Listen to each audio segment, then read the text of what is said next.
Tonight's program is going to be about survival sex and the fact that the majority of women today are engaged in survival sex, and the men around them don't understand that you are the key to that survival. And once your usefulness has been expired, you'll be discarded, because it is not about true love. It is about true struggle and true business. We're going to move very, very fast with these facts and figures here tonight, because I'm going to run through them. We have a lot to take care of here, and this is going to be a appropriate bookend to my previous program, The Wealth Killer. Survival sex. First of all, as you can see on your screen here from Black Enterprise Magazine, Black and Latino women who never marry are the least wealthy in the U.S. Now, it has been years and years and years since we have ever had an opportunity to get this particular stat. Now that it's come to us, I feel like it's necessary to go ahead and review that. This is from the Federal Reserve of St. Louis. This is not from some think tank, and this is not from some news organization. This is from the Federal Reserve Bank of St. Louis. And as of this year, they report that the gender wealth gap of never married adults shrank in 2022. Yeah, but that's counting everybody. It's once we start digging off into the numbers that things start getting absolutely cataclysmic. It says here that Black and Hispanic women have little wealth. Now, this is from the article you just saw in Black Enterprise Magazine. They're referring to this report from the St. Louis Federal Reserve. I want to go through this right quick. Breaking down the data by race and ethnicity revealed that never married. Now, these are among people who have never been married, been single their whole lives. White men had the highest median wealth at $40,000. Race and ethnicity were important to consider when looking at wealth gaps, because such disaggregation, look it up, usually exposes more substantial financial gaps. Indeed, never married Black women had just $3,300 in median wealth. Never married Hispanic women had $5,600, and never married white women had $31,000. This is what it really breaks down to right here. For every dollar of median wealth held by never married white men, never married Black women, and never married Hispanic women, Black women had 8 cents. And never married Hispanic women had 14 cents, respectively. Damn! This is not from some news organization. This is from the Federal Reserve Bank of St. Louis. You can see the chart right here. You can see the chart right here. And what it shows you here, I'm going to zoom in a little bit for you can see this. Among those who've never been married, you take a look at the rate for Black women, 8 cents. You take a look at the rate for Hispanic women, 14 cents. You take a look at the rate for Black men, 21 cents. What I'm telling you here, right there, is that single Black men, never married Black men, have 3 times the wealth of Black women. This is not Jason Black saying this. This is not the Manosphere saying this, although they'll all probably be talking about this next week, because this is the program that they love to hate and hate to admit that they watch. Now that they're all passing around my vernacular, they hate to admit they watch this. But by the way, here's the facts, the figures, and analysis you'll receive absolutely nowhere else. This from the Federal Bank of St. Louis. What I'm going to do, I'm going to go ahead and I am going to put the link to that article in the chat room there, so you all can look that up for yourselves. For those of you watching live or recorded, you can click on that link in the chat, and that will bring it up for you. From the Federal Reserve Bank of St. Louis. That's not me talking. For years and years, I have wanted somebody to compile these numbers. I have wanted somebody to do a survey to compile this number among never married. See, there's a whole bunch of noise out there and pollution put out by governments and news organizations in order to block and cloud this particular number. So when somebody attempts to go bandying in front of you about allegedly how much better than black men, black women are doing, what I'm telling to you is it's lies and garbage, and they don't ever tell you this. It isn't about who went to college. It's about what you made when you left. And then you figure out whether or not it was just simply a fool's errand to even go. Understand, tonight's program is very educational and needs to be educational for you here. And those are the numbers sitting in front of you. But there's even more to it here. There's even more to it. What I want to go into here next, because there's a bunch of factors that people talk about, but they're never really truly honest about it because they can't afford to be. From Forbes magazine, how the $1.6 trillion student loan debt disproportionately weighs on black women. Now, please remember, if you are the person who's in charge of getting that loan and getting that debt, then the first question that comes up is, by the way, what was your plan when you got it? Did you have a plan? Because everybody's been told that you did. Well, the problem is when you take a look at this, it actually bears witness that no, there was no plan. There's going to be a lot to pay. Now, this article is from last July, but there's some points I want you to recognize in here. One point in particular, if I can get this stupid thing to stay on the screen properly, I want you to take a look at this. This is from the article here, and I want you to see this. Black women own the disproportionate amount of the $1.6 trillion federal student loan debt total and higher debt averages than any other demographic. These melanated and highly educated black women have 43% more undergraduate debt than their white women counterparts. The breakdown you need to know. Student debt relief had the potential to act as a catalyst in closing the widening 6-to-1 racial wealth gap. No, it didn't. No, it never did. That's a lie. That is a lie.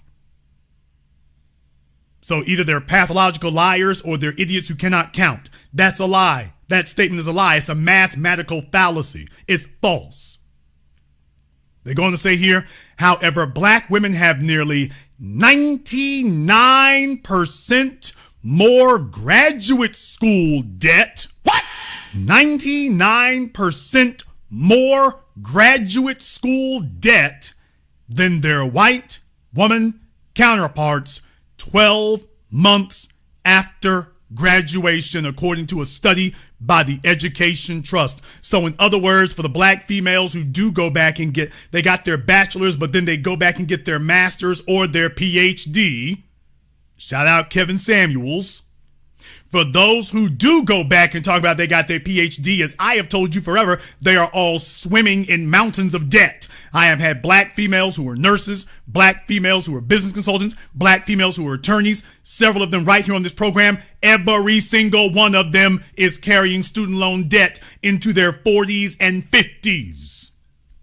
Every single one. They drive a Mercedes. They live in New York City. They this, that, and the other. And student loans been kicking their asses for 2 decades. So in other words, the so-called education, their high education did not make them high income earners. That's the point. Your master's degree didn't help you to master monetary systems. That's the point. Your PhD didn't help you make PH dollars. That's the point. It is a wonderful ceremonial look it up. It is a wonderful symbolic gesture and symbolic achievement, but it has absolutely no value. Once you come out here into the real world, you're getting your ass kicked with all 4 feet.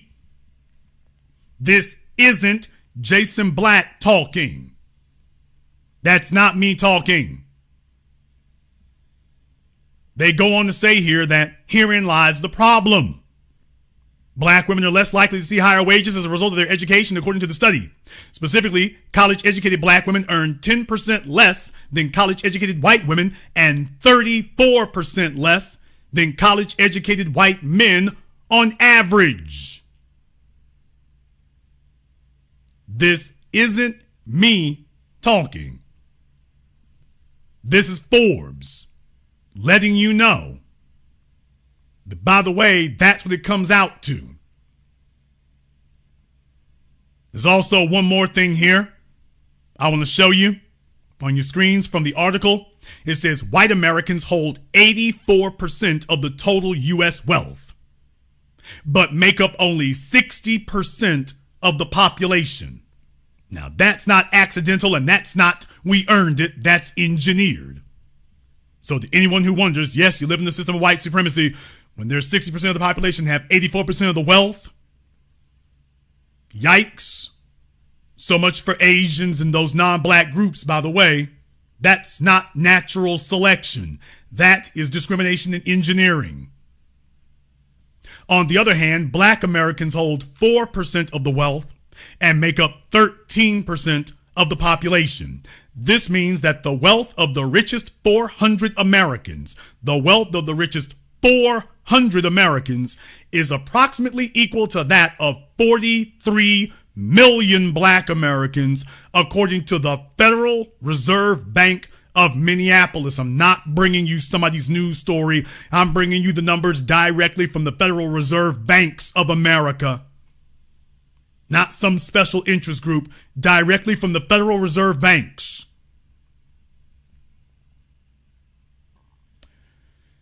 These things do not happen in a bubble. That 8% there doesn't happen in a bubble. And it doesn't happen out of nowhere. This has been coming for the longest damn time, and it continues to. Let's go a little bit deeper off into this. I want to show you another one here. By the way, before I go any further, let me go ahead and give that one to you as well. I want you to have that particular article. I want to make sure I give you all the articles here tonight. So let me go ahead and throw that in the chat room here as well. For those of you who are getting into college or graduated from college, the counselors and whatnot didn't tell you any of this. Now, did they? They didn't tell you any of what I'm telling you right now.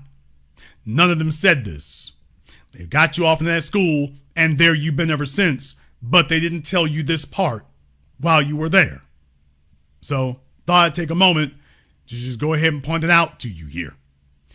All right, next from the Center for American Progress. Now, this one is a bit of a left-wing think tank, but I do want to go over one number they were giving out here.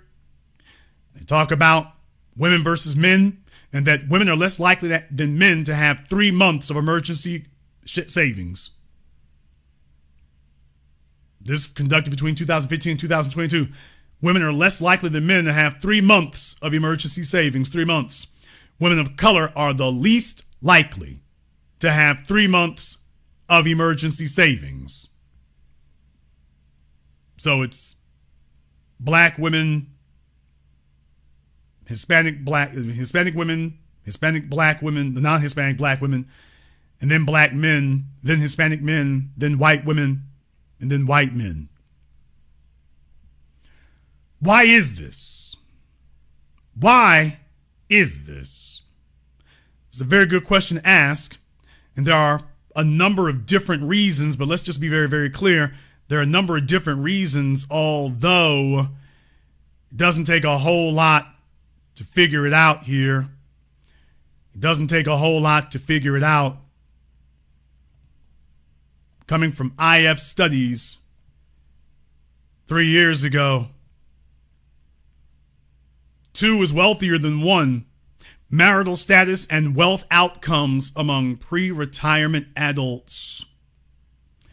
Once again, from the Federal Reserve Bank of St. Louis. Now, this was 2021, so in the middle of the pandemic. But I want you to see what they had to say here. The United States is an increasingly unequal society along many dimensions, including household wealth. For instance, a 10% minority of the country holds a majority of the household wealth, 69%. As with so much of the social and economic inequality in the nation, there is an important family dimension to this inequality story. The significant minority of adult men and women who get and stay married are much more likely to hold greater wealth when measured in terms of the assets they own. Now, here's the point. Here's the point. These 3 words right here. Get and stay. There's where the trick bag comes in. The world is starting to acknowledge that that's what's happening now. That the trick bag is whether or not that you can get married, but can you get and stay married? That's the issue. Not can you get married. Can you get it and hold it? That's the issue. If you can get it and hold it, you have an opportunity and have a chance. If you can get it and hold it. Not if you get it and then fall apart. That's the problem.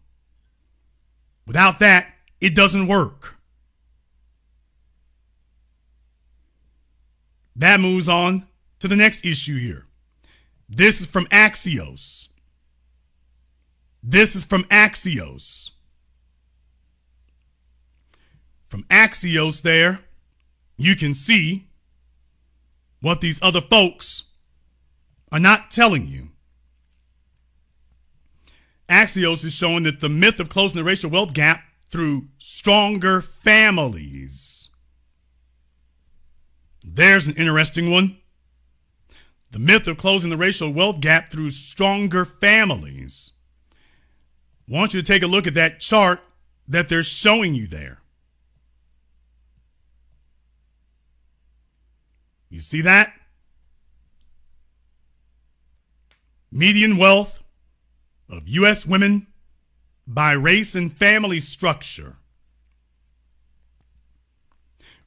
For women with no children, married black women have $45,000. Married white women, $285,000 of median wealth. However, for single black women with no children, these are single black females, strong and independent, with no children, $3,000. Damn! Single white females with no children, $19,000. Now get ready for the pain. Black females with children, if they're married, that number drops. From married black women with no children, their wealth is $45,000. Married black women with children, it drops to $16,000. And it drops to 0 if they are single, unmarried, with children. Their median wealth drops to 0. It drops to nothing. For white women, if they're married with children, their wealth is $65,000. And if they're single, it's $3,000. So a white woman has to basically be a single mom to be where a single black female with no children, a white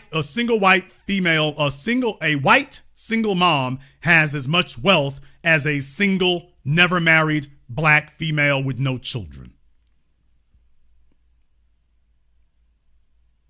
This is not me talking. These are the numbers. This is everything I've told you. This is not me talking. These are the numbers. I know I'm going through it fast here. I know I'm going through it quick. I want you to understand that. This is not me talking. These are the numbers. Let me go ahead and put that in there. You're going to probably see about putting that in the description of the video, the link to all these articles. I'm probably going to put in the links in the description of the video, just to make sure in case folks are having trouble getting this to play on their phones or whatever. I'll make sure I have that available. All right, so you see the numbers there. They are stark, they are sobering, they are devastating. They're absolutely devastating. No, this isn't about women not having children, because that's your biological prerogative. It is about, by the way, are you trying to pull, what they have in common is that a woman with a partner does far better than one without one. It's not about do you have children, it's about do you have a man. Somebody there that had a big disconnect. Don't have kids. She took a look at all this, Bree. What the hell's going on? She took a look at everything I just showed her, and her takeaway from that was, well, then we shouldn't have children. She took a look at all that. She saw everything you all see on that screen, and she said, so that means we shouldn't have children? That was her takeaway. When clearly it shows you, no, the issue isn't do you have children, the issue is do you have a man? Or are you trying to pull this by yourself because it's a lie and a fallacy that you can, unless you wish to remain in poverty for the rest of your life. Then you can go it alone if you're going to be in poverty the rest of your life. Anything and everything to try to ignore and defy the obvious. What they're telling you is, by the way, the women who do best are the women who have an adult male partner. I shouldn't have kids? Is that it? They're saying we shouldn't have children? That's the point. And the living in denial part about it, that's even more so. Folks, I'm not done yet. I'm not done yet. Because the pain train is going to continue rolling here. Next stop, CNBC. More black women are becoming homeowners. It doesn't mean it's easier. As a matter of fact, it is pointless. The article says here, by some measures, black women are outpacing black men. Just see what they said, by some measures. Did you see that? This is the trick bag language that is meant to insult and degrade black men, to make it seem like we're being passed up when in reality we're not. And yet the folks who write these articles have hatred for black men, so they phrase their words in such a way to make you think black men ain't doing nothing. In reality, that sentence there is saying that black women do not pass black men, but do you notice what it's saying? So the way they word that would lead you to believe something that's false, and that's their intention. How can we use this to down black men, even though the entire article is about, by the way, black men are doing better? Black women's strategies of college and buying a house, they're failing because they must fail, because nobody else is trying to do it alone. Your mama can get in a Section 8 housing alone. She cannot get a middle-class life alone. By some measures, black women are outpacing black men when it comes to home buying, yet it does not necessarily mean that home buying is easier for this group, experts say. Here are some of the reasons women of color face challenges toward home ownership. Now, in the article here, it says that single female home buyers are most common among black women, which is a shame, by the way, representing 27% of black home buyers, according to a 2023 snapshot of race and home buying in America report by the National Association of Realtors. Let me go ahead and throw that article there in the chat room as well. Let me go ahead and throw that in the chat room, and we'll see about putting that up a little bit later here so you can see that. I know tonight's program might be a little dry for some folks, but this is the facts and figures and analysis. So when I make the statements that I make, when I make those statements, understand where it's coming from. The National Association of Realtors says that this is the numbers. These are the numbers. To compare, single women represent 24% of Asian home buyers, 17% of white home buyers, and 7% of Hispanic buyers. Female buyers represented 32.4% of all black home buyers between October 2017 and September 2018, according to a 2022 data analysis by Realtor.com. The share jumped to 35.4% from October 2020 to September 2021. People, do you understand what that means? That means that in the middle of an unprecedented and historic global medical pandemic, when prices were the most outrageous, black women chose then to flood into the real estate market. They didn't fall back. They didn't back down. They doubled down. When it was most disadvantageous to do so, and it still continues to be so, they didn't back off of the flawed, broken mentality and psychology. They doubled down on it. They doubled down. That's the point I want you to understand. They didn't back off of it. They went back in even deeper, seeing everything that you and I saw during that time, and they said, yeah, this is the time to go in deeper. Now, what kind of mentality is at work when that's what's happening?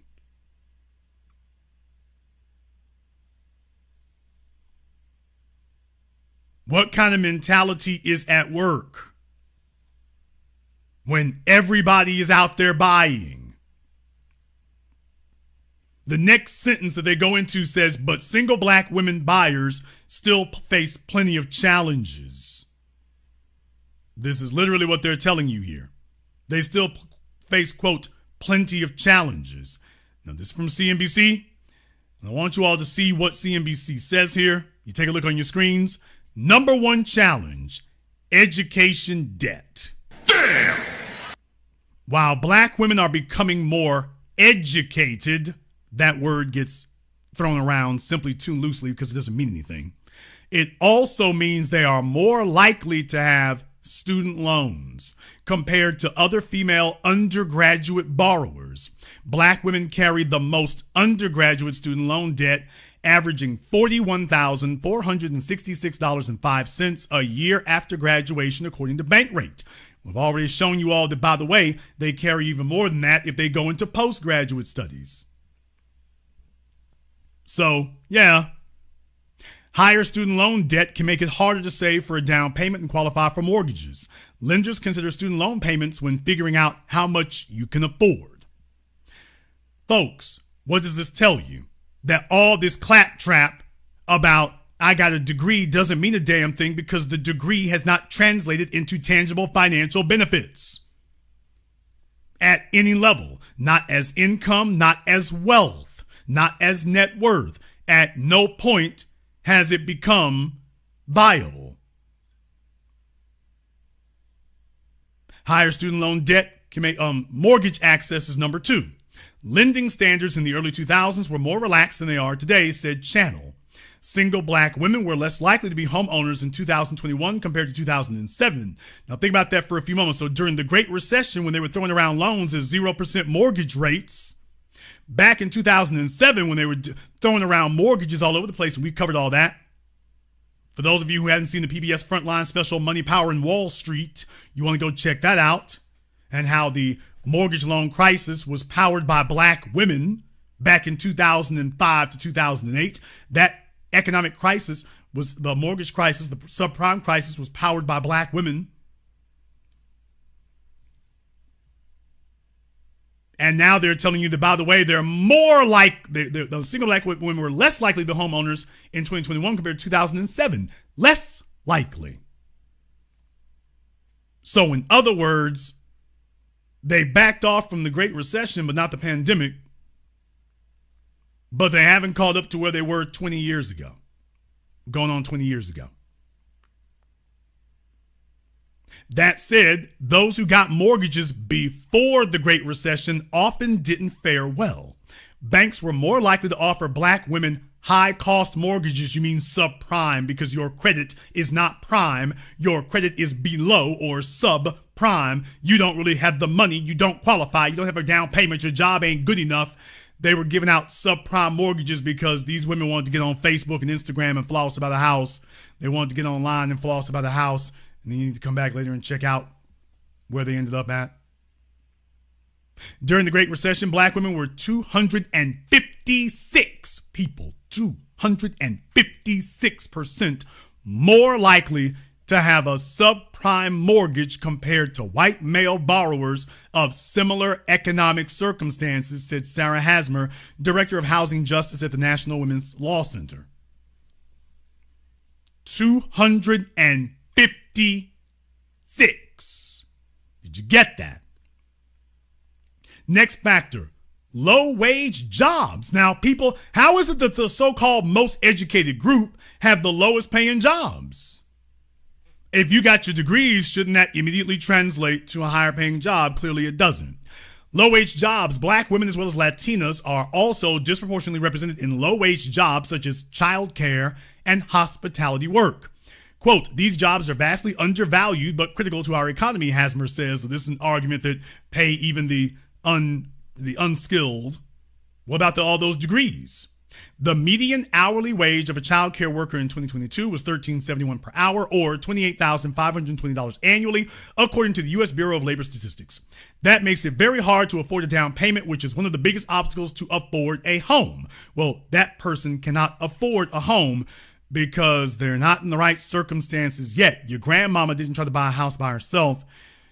She said, you know what, I'm not going to try that on my own. That's a fool's errand.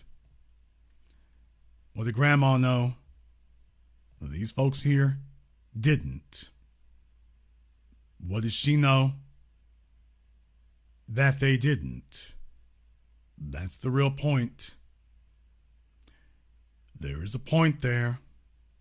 When did she know that they didn't? What did she know that they didn't? Okay. Folks, we're only 30 minutes in. I know we are moving quickly on this, but it's necessary for me to go ahead and cover as much ground as I can, as quickly as I can. Let me go ahead and go on to the next one here. I want to go to a Vox article. This one is also from this year. You want to get a very clear idea of how you ended up here. Vox from Jonquilyn Hill. Why the marriage rate is falling faster for some. The main headline, highly misleading, which tells you this is not a news piece, this is a propaganda piece. Why don't you just stick to straight the facts and the information? Can't do that because you're trying to save the broken, busted, bruised egos of the folk you know are going to read this. Who are going to tell you, ooh, we shouldn't have children? No, this is about the fact that doing it alone does not work. The mathematics are against you. It doesn't matter if you don't like that the math is against you. The math is against you. It's not the odds against you. The math is against you. While the marriage rate is falling faster for some, how America has made it harder for black people to marry. Now, this woman is a liar on so many fronts here because she makes up this headline and the subheadline talking about harder for black people to marry.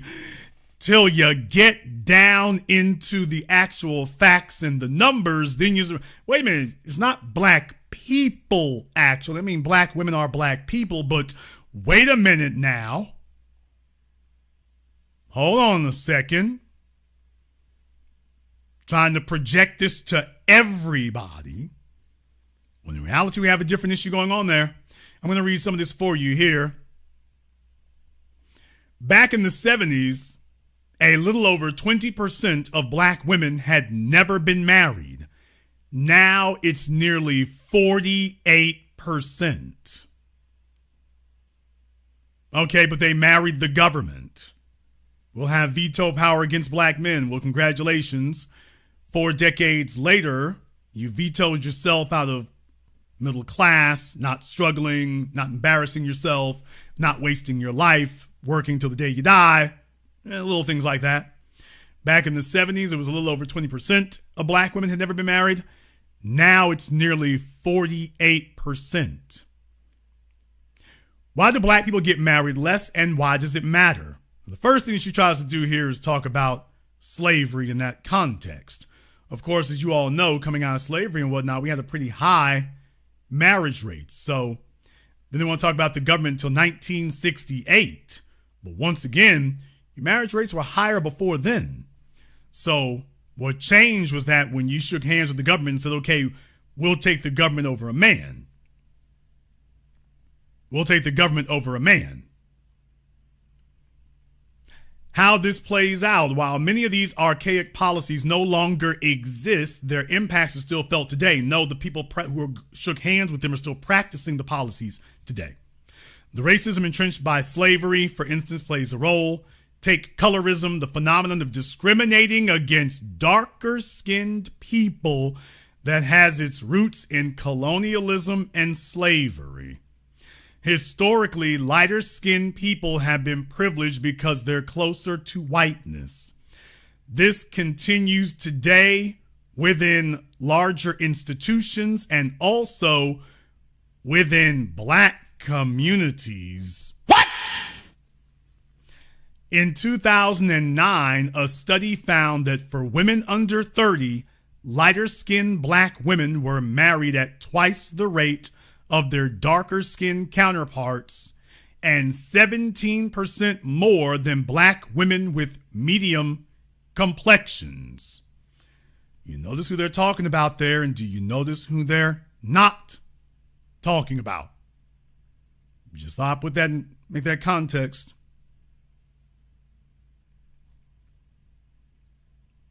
For those seeking out relationships with black men, there are also just fewer of those men in the dating pool. Now, let's go ahead and put the lie to that one. There are plenty of black women who are open to dating outside the race. They always have been. Ain't that right, Ebony K. Williams? The problem isn't that black women are not willing to date outside the race.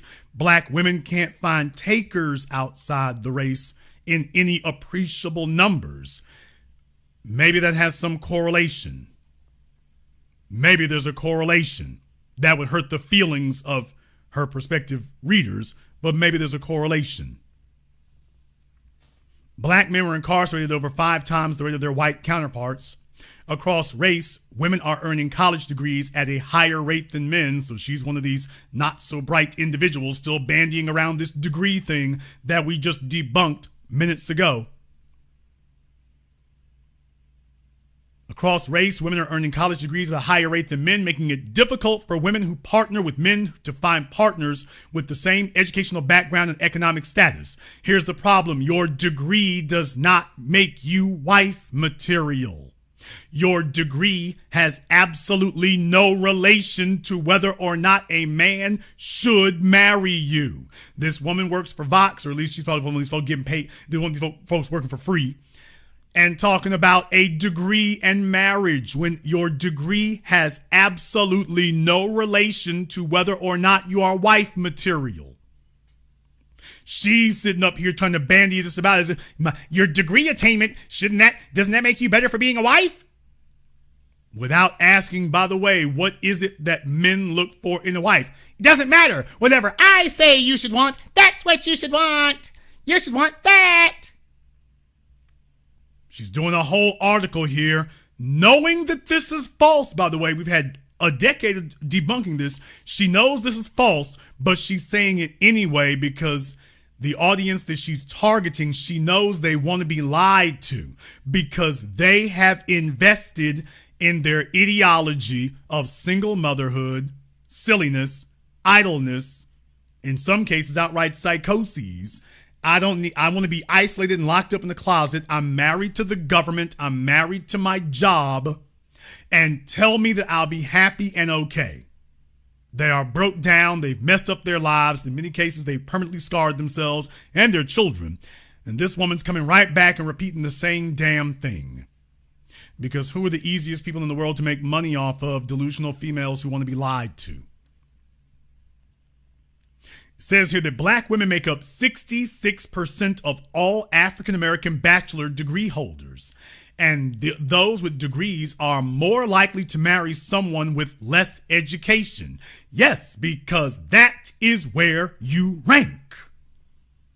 You don't get married because of your degree of education. You get married because of your degree of femininity. Join me, and I will complete your training. I'm updating y'all's files for you tonight. They've got the wrong degree in mind. This is not about your degrees of education. This is about your degrees of femininity and fitness. And she's not saying a word about that. She's saying if you get a degree, that should make you wife material.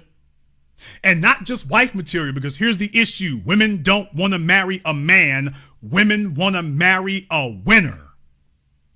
So when they talk about marrying a man who's less educated, they mean a man who makes less than they do. They want a man who makes at least 25% to 50% more than they do at least. And they would prefer he make twice as much as them. Then she will feel like, yes, you are the man that I deserve to be married to. You're not financially struggling. I deserve to be married to you. You're doing twice as good as me, so I deserve it. Based on what? I was born. I watch Instagram. You're size 18 with 4 bastard kids. You's a hater. You just hate women. I can have it all. Yes, you went to the buffet and had it all. And then some. The median net worth, it says college doesn't equate to more wealth. Well, I'll be damned. So she goes through all this claptrap before finally admitting the truth. Why didn't she start with this sentence? Why didn't she start here? Because the point you're trying to get to is, yeah, your college education for black women, that's not going to equate to more wealth. You need a partner, not a degree. You need a partner. You can't try to tag team this world by yourself. The world is coming after you as a group. You need to be ready to fight back as a group. The median net worth for college-educated black households is $8,200. It's $138,000 for white households with the same education. The problem is exacerbated for black people when you take into account what Stewart calls wealth spread. Black people who accumulate wealth are more likely to spend that money helping family members with less income. Tell y'all about that. This makes a difference now that many consider marriage a capstone of adulthood rather than a cornerstone of it. Marriage is no longer that act that launches you into adulthood, but something you do when you feel emotionally and financially ready. Now, did you notice this part here about emotionally? You see, the issue that we run into here is that if you don't make men feel emotionally safe, entering into the very risky proposition and burden of marrying you and your student loan debt and your bastard kids and whatever else, if men do not feel emotionally ready to do that, then men will fall back. And what will happen is these men are productive, but they will concentrate their productivity on themselves. Rather than buying a house for a woman and 3 kids, which is a 30-year burden, he will instead buy a Dodge Hellcat and get himself a nice apartment. He's going to pay, but he's not going to overpay. By the way, there's a number of folk on YouTube now who have adopted my term of overpaying. They're latching on to it. They're finally realizing, hey, this guy's dead on the money.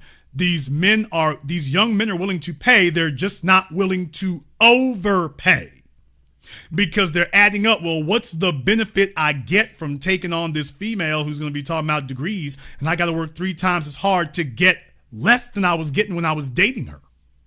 When I was dating her, I had all of her time. You marry her, now you're tying up all your finances. You have to stay at the same damn job, drive yourself nuts because you have to keep up with this ever-escalating lifestyle creep and lifestyle expansion. When if you had stayed single and simply bought yourself 1 car, you take care of 1 apartment for yourself, one condo for yourself, 1 apartment for yourself, and be like, hey, I can date all the females I want to, and I don't have to suffer this extreme lifestyle expansion.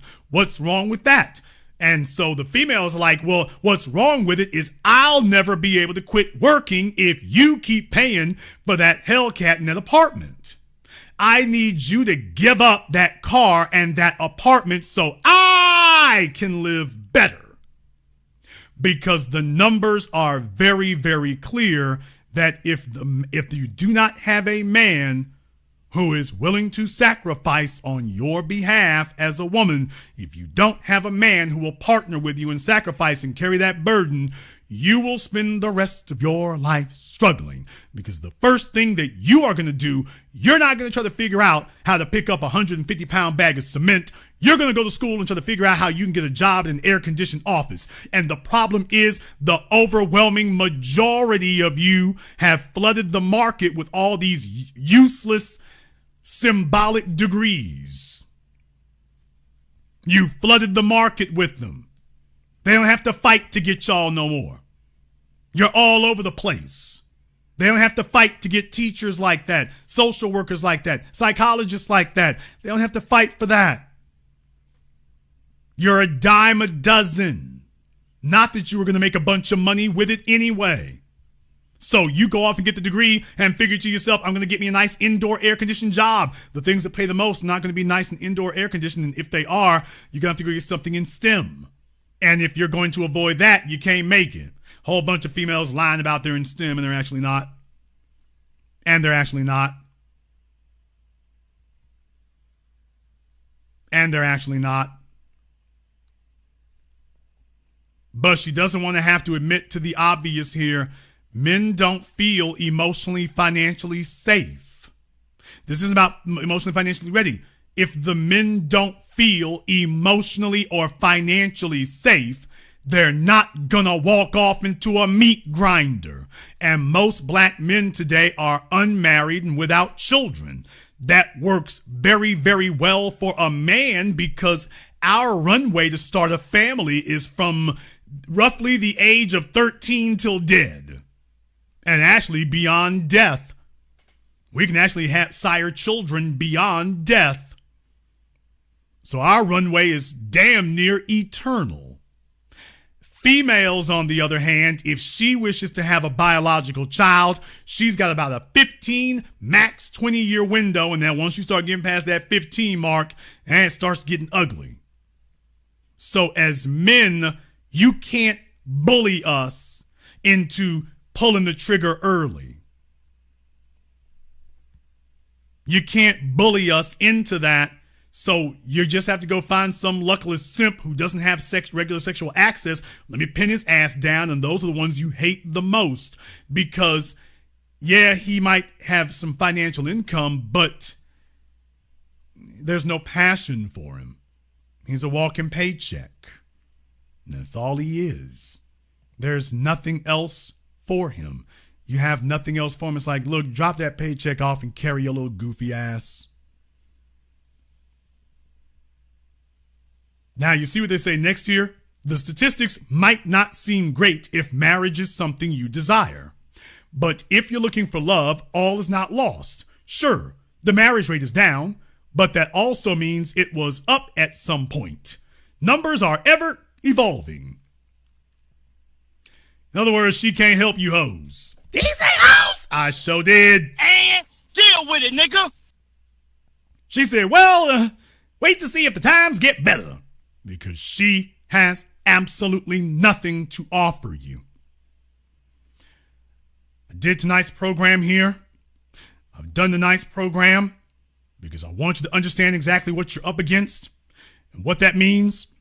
And you might be saying to yourselves, Jason, what in the world does this have to do with survival sex? I just sat up here and showed you that their degrees can't get them out of poverty. Buying a home is going to send them into poverty. It won't get them out of it. A home is supposed to be wealth, remember? That's what we were all told, remember? That's what they always tell you, remember? That a home is wealth. That if you buy a home, that's the foundation of wealth. Isn't that what they've been telling us now for decades? You're buying a home is the foundation of wealth. You have more black women with more degrees buying more houses than at any other time in history. Well, shouldn't the people with the most degrees and the most home ownership be the wealthiest among their group? If that strategy, go get an education and go buy a home because a home is the foundation of wealth. Well, if that is a true statement, then shouldn't black women who done gone all in on degrees and home buying, shouldn't they be some of the wealthiest people in this country? Should certainly be wealthier than black men. Shouldn't they be?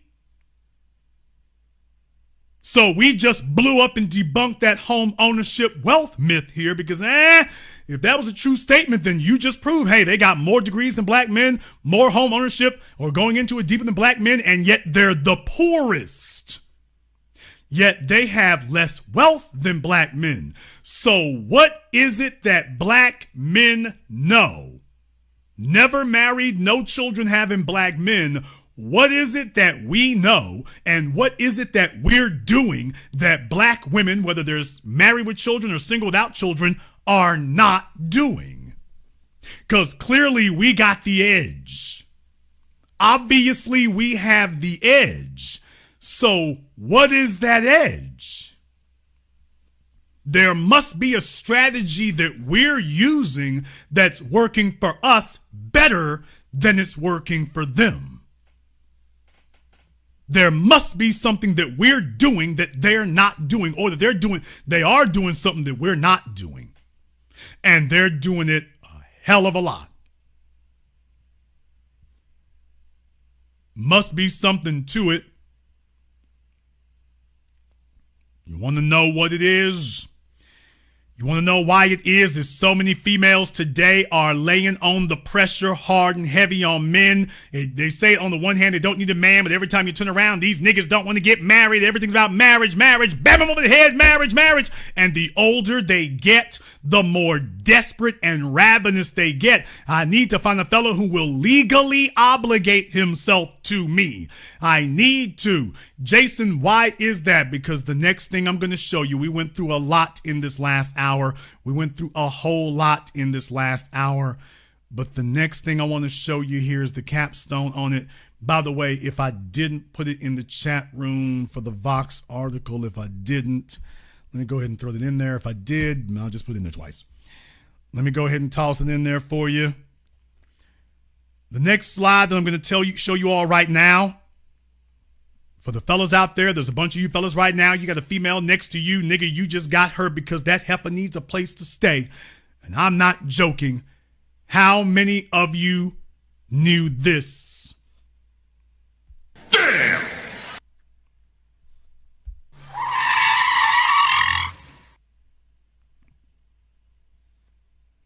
If you did not know, now you do. This is not Jason Black talking. Take a look on your screens, people. This is from the last 30 days. You take a look on your screen right now. That ain't no damn joke. Those are the numbers. A report compiled by Zillow, not Lizzo, Zillow. People, you might have thought that there were only 4. I could have done a bit of trivia and asked y'all how many cities in America is the median home value $1 million or more. Most of you would have said 5 or 6 cities. You would have been 100 times off base. There are now 550 cities in the United States where typical home value is $1 million or more.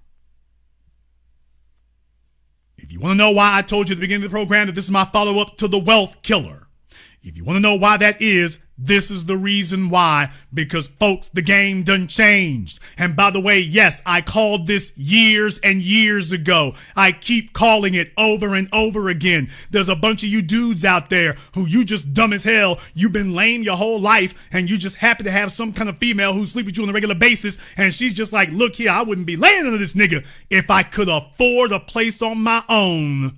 Yes, the hobosexuals are actually the shebosexuals. I'm sorry, the homosexuals.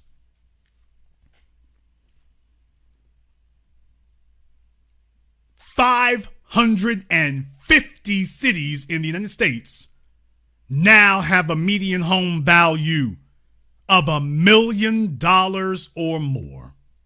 And by the way, over 200 of them are in California. I mean, yeah, you know the usual suspects, by the way. Los Angeles has now cracked 1 million, San Diego, San Francisco. But folks, it's like 200 or 300 of these are in California alone. In California alone, you've got hundreds of them. I'm going to read to you here from Zillow itself here. There's California, then there's everywhere else. California is home to $210 million cities. 210. Back in 2023, there were 198.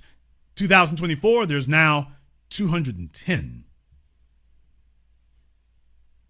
California is home to $210 million cities, more than the next 5 states combined. Jason, what are the next 5 states combined? New York, New Jersey, Florida, Massachusetts, Colorado.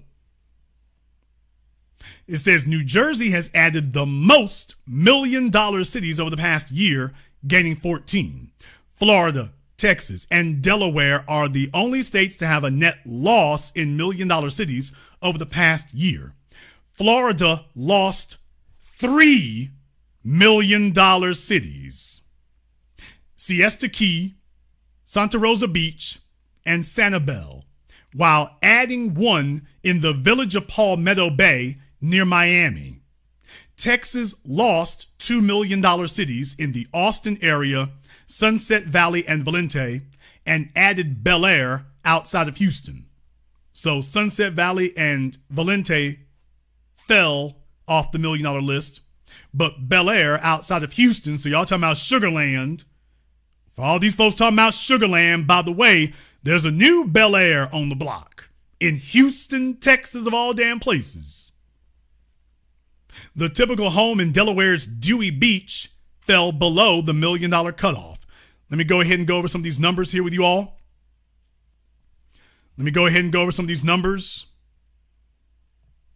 of fact, let me go ahead and show you on your screen so you can see it. Let's go over these numbers right quick so you all can see this. There were 491 a year ago. A year ago, there were 491. Now they're 550. 550.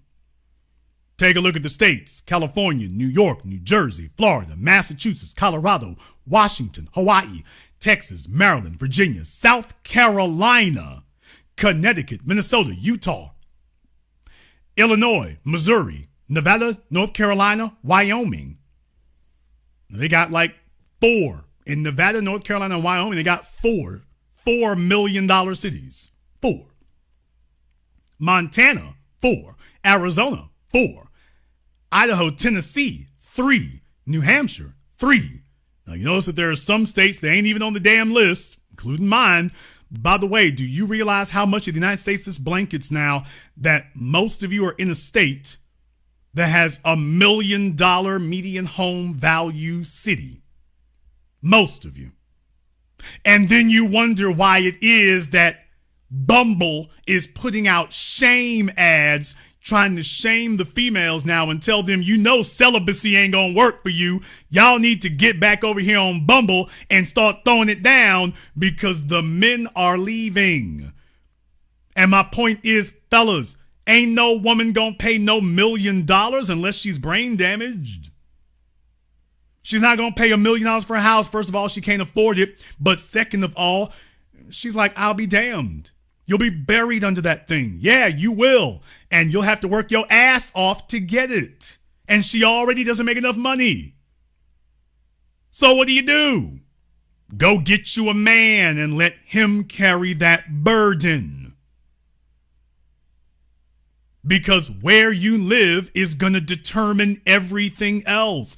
It's going to determine the amenities that you will live with and live by. It will determine if you can live in the metropolitan area, if you can live on the swanky side of town, if you can live on the beach, okay, scratch that, near the beach. It will determine whether or not you live near all the amenities that you want to have, the spa and the Panera Bread and the yoga studio and all that stuff is going to determine whether you have a place that walks dogs. Where you live is going to determine so much.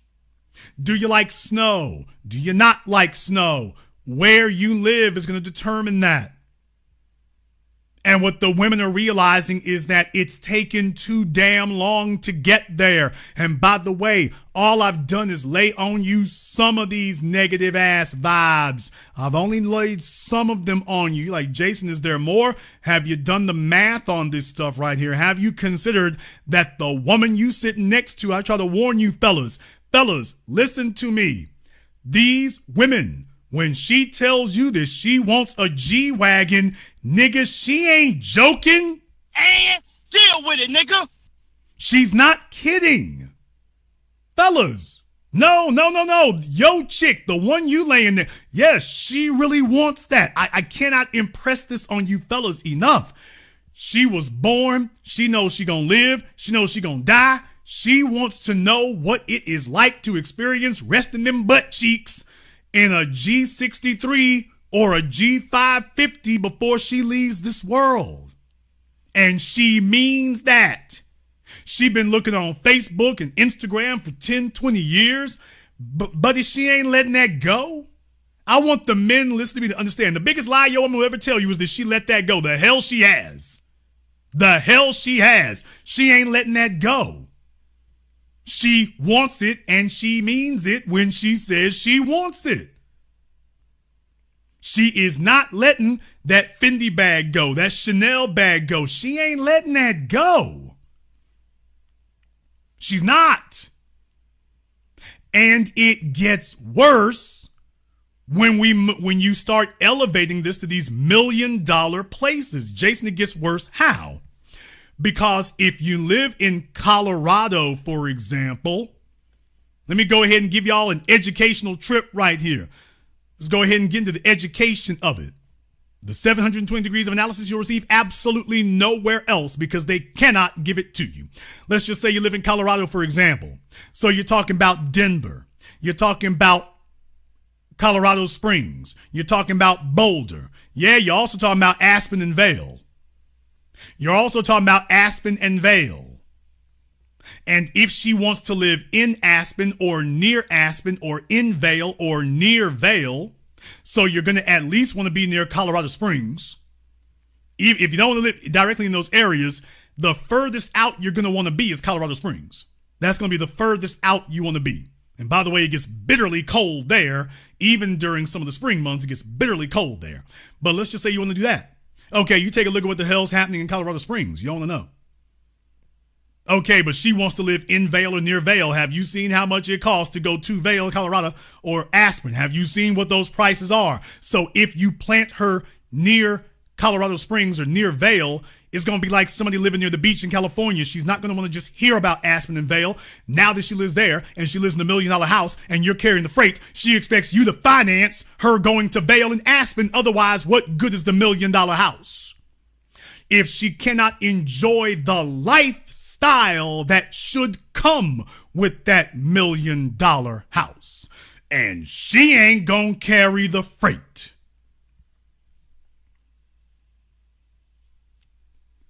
She ain't gonna carry the freight. So yeah, she wants to live in Colorado and she wants to live in one of those $1 million cities and she wants to enjoy it, but she ain't gonna move in there and then not live that life. The biggest lie she'll tell you is, oh, if I just had the house, I'd be okay. As soon as you get the house, now she starts nagging you about, we don't go anywhere. We don't do anything. What? There's a whole bunch of you fellas listening to me right now. You got caught up in that little trap right there. You went off and bought a woman a house. You went off and bought that house for that woman. You moved her ass in. She told you that was all she wanted. And as soon as you fell for that damn trick bag, as soon as you got her in there, you know, we don't, 3-4 months later, 6 months later, you know, we don't go anywhere. Summer months start coming up. We don't go anywhere. We don't do anything. Go anywhere? You just said you wanted the house. I'm stretching myself to death to get this. Yeah, but, you know, we just sit around bored. We don't go anywhere. We don't do anything. Yo dumbass married her. Now you have to work overtime or take on a second job because now it's no longer enough to pay for the house or the car. Now you have to pay for all the extra stuff she wants to do. You looking at that young man driving that Dodge Charger and you saying, damn, that young fella right there, I sure wish I could trade places with him.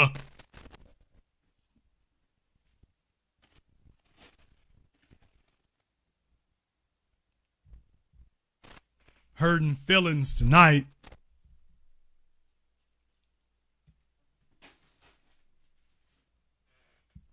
So wish I could trade places with that young dude driving that Scat Pack, living single in that apartment by his damn self. He could just get him a cool little breezy off Facebook and go visit Aspen and send her ass back to Houston.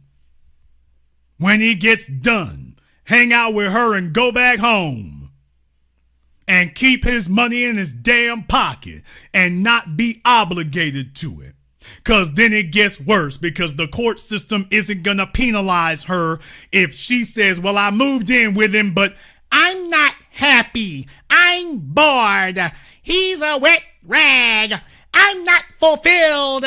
There's no passion in our marriage. He's not trying the way he was when we met. He's not trying. Okay, so damn me, Tyrone from Bumble, that nigga is trying? He don't even got a job. Yes, but he understands me. So let me get this straight. I pay all the damn bills and you told me I was the dude and I fulfilled all this stuff, but Tyrone is the one really understands you. You stop trying.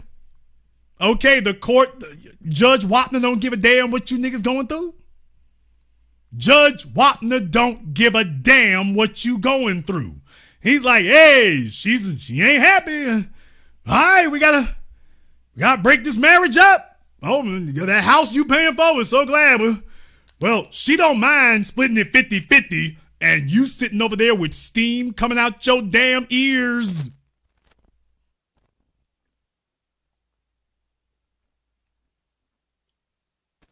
Man, you got steam coming out your damn ears because you know full damn well she just wants the judge to take the house and split it 50-50 so she can go the hell off and take half the damn money and take it to damn me, Tyrone. Nigga, please. You know it. She like, I'm so glad you paid for this damn house, 50-50 property here. Cut this damn thing in half so me and Tyrone can go ball the hell out. Cut this damn thing in half so me and Tyrone can go ball out. I bet you I can get to Aspen then. And she ain't thinking about 10 years from now. And she like, oh, well, you'll finance that.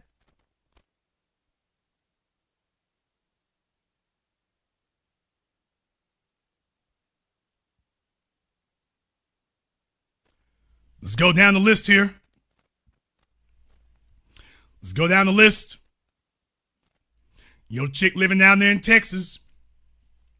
She gonna want to be in Dallas. She want to be out in Las Colinas. She want to be out in Trophy Club. She want to be out in Plano. She wants to be where the action is. She wants to be where it's popping. She wants to be in the manicured neighborhoods.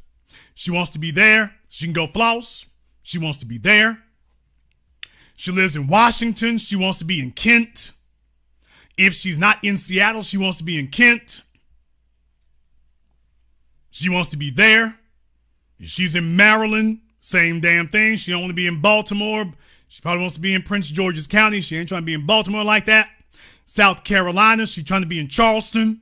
She's trying to be near the beach where they're doing that $1 billion Lowe's development, which is going to create a giant wall that you won't be able to see nothing after that. $1 billion development they're doing there in Charleston. I know, I've seen it with my own eyes. I've seen it with my own eyes. Nevada, you already know. She gonna try to be out in Vegas. She ain't trying to hear nothing you talking about. North Carolina, straight to Myrtle Beach. But there are other areas there that suck your damn money up. Charlotte, where they got all the banking. Let's go light your ass up over there. Arizona, you already know where that's going. Phoenix, Chandler. New Hampshire. So if you get the New England states, they want to be someplace they can go boating, because a lot of you are fools. You think the boating's just down in Florida and stuff. Y'all, right now we're in the damn boating season for the folks up in the New England states. This is the season where they love to go up there, man. That's it. This is the time to go in them New England states. They break out the boats, they break out the yachts, they break out the sailboats, man. It's on and popping right now. It is on and popping in those places. Y'all need to understand that. Okay, so if you get your chick a house in New Hampshire, in Connecticut, you go and get her one there, and she wants that lifestyle that goes with it. She wants the life that goes with it. Let me tell you right now, there's only so much watching out the window a woman is going to do, especially if you got her sitting at home by herself. It will not be enough to watch out the window because she doesn't feel like she's with a winner anymore. You competed to get her. You spent a bunch of money to get her. She's going to expect you to keep competing to get her, which means that the house ain't going to be enough. You got to go get a power boat. No, now you go get a cruiser. No, now you go get a mini yacht. No, now you go get a full yacht. Now you need to have something on the marina. And where in the hell is that damn G-Wagon we supposed to have? I don't feel like they match. I don't feel like they match. I mean, yes, we have $1 million house and we're in a nice neighborhood, but we don't have a car that matches the house. So this is just strange. You have me pulling my Honda Accord out in front of the $1 million house in our $1 million neighborhood. Take a look at all the other women around here. They've got newer cars. Why can't we get a newer car? Why can't we have that? Why can't we have a newer car? I want to get that now. Supposed to have that. Okay. Okay. Fellas, do you understand how you leave yourself in a lurch? Do you understand how you leave yourself in a lurch? Right there, you sat up here and extended yourself that much. And what I'm telling you is that you realize that in most states now, there is a place that you can go where there's $1 million median home price. Do you get that?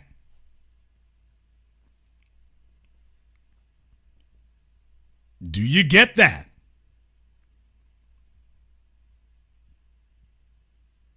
I mean, not just the usual suspects. Not just the usual suspects.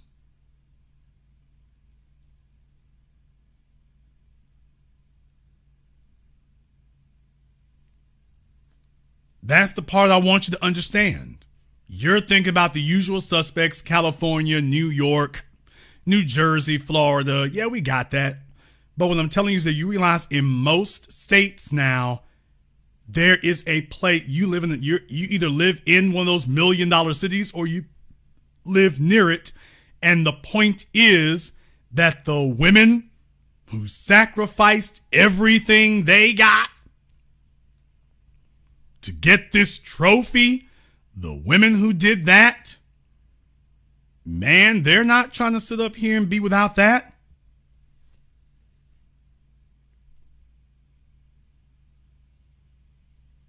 They're not trying to be without that.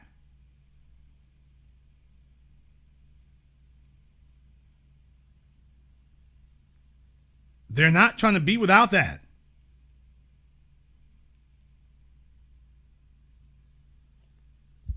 That's the problem that you run into.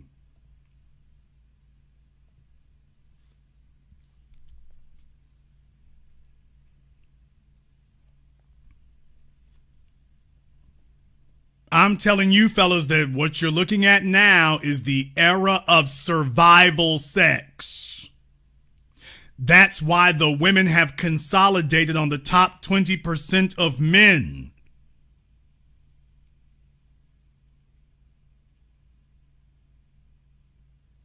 They've consolidated on the top 20% of men.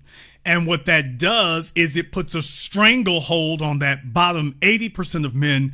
And the goal of that is to leave you so desperate and destitute and famished and starving for sexual access that you'll just give up anything. When a female when one of these females, when she gets done being run through, see, here's the issue right now. The other side of survival sex is when those females get done getting run through. You go and grab you a chick, and after Tyrone and Jamal and Lamar and all the rest of them done gave the damn people's elbow to her backside for the previous 10 years, you getting the damn cast-offs, you ain't really never had a fly chick before, and she's finally paying you the damn time of day, and you just so desperate to finally have something that doesn't look like a baboon's ass sitting next to you in bed that you'll give up anything. When the females were super fly, they wouldn't look in your direction. Now that they are run through, they realize, oh, he ain't never had nothing before. And so he'll buy me a house. Now, here's the thing that you need to be asking yourself. If this chick is really worth all that, why is it that the previous 20 or 30 men didn't extend themselves to the extent that you are? If all them dudes who ran through her, if she was worth that, how the hell is it that they didn't have to do that? It wasn't required of them, but furthermore, they saw that she wasn't worth that, and yet she's shown up to you 20 years after her expiration date with everybody's fingerprints and paws all over them butt cheeks. And here you are paying 10 times what everybody else did. Here you are doing that. And what I'm saying is that because that was the plan, you telling yourself it's true love because you've been starving all this damn time. Can I have something that don't look like Citibae? Okay, finally got something that didn't look like Citibae, and you've been starving. I mean, you're just ravenous with it. It's just, anything. She's, give me a house, nigga. Fine, done. But you got to marry me too. Well, the last 30 niggas didn't have to. You saying no? I mean, yeah, yes, okay, fine, yes, all right, sure, yeah, okay. And you got to do it right now. We ain't going to be dating for those 3-4 damn years. We can date for 3-4 months. You going to marry me now? She's like, okay, you're a bad negotiator. He's just giving up everything. And so you've got so many males out here today engaging in survival sex. He's been on bread and water and struggling for so damn long that he's grabbing somebody's baby mama, somebody's STD riddle hoe, somebody's run through ragged out overage chick. And here he is. Okay, let me drop off everything. She has brought $1,000 of femininity. Let me take on $1 million of debt and obligation. Because, dude, I've been starving. I don't have any regular sexual access, and what I do get to bring home ain't nothing worth bringing home. So, I want that. I don't care what the other guys did. It's my turn. What? Did y'all get that? Did you fellas understand that part right there? Did you see that double-edged sword? You've heard these folks say, she's not your girl, it's just your turn. Yes, but do you men understand and accept that for most men, they are so desperate to have reliable sexual access to a female below size 16 that when their turn finally does come up, after years of being ostracized, they drop off everything. Take a look at Steve Harvey. Take a look at Yo Gotti. Take a look at Russell Wilson. We can go down the list. They've been on the outside looking in for so damn long. These are fellows who never had a chick that they could really floss about or be happy about, or a chick who was a status symbol of any shape or kind. Even if he gets the heifer off the clearance rack, can I get it? Can I get it? Because it's his turn. And he isn't used to actually even getting a turn. I need the men listening to me right now to understand that most fellas are not used to actually getting a turn. Why do you think they complain so damn much about the non-existent dope boys and the non-existent dope dealers and the dudes in prison? Why do you think they complain about them? What's their complaint? Those guys are always getting their turn. They're always getting the choice cuts. They're always getting the first at bat. They're always getting their turn. I'm over here working my ass off and doing the right thing and playing by the rules, and I never get a turn.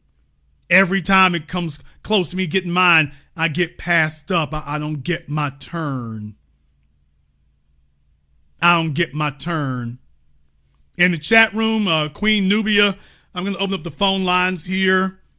I'll be very, very interested in getting your insight into this, because clearly it seems that you believe you have an insight the rest of us don't have. So I definitely want to make sure that you have the ability to go ahead and grace us with your knowledge and experience, since clearly you've got some facts and figures that my exhaustive searching about this did not uncover.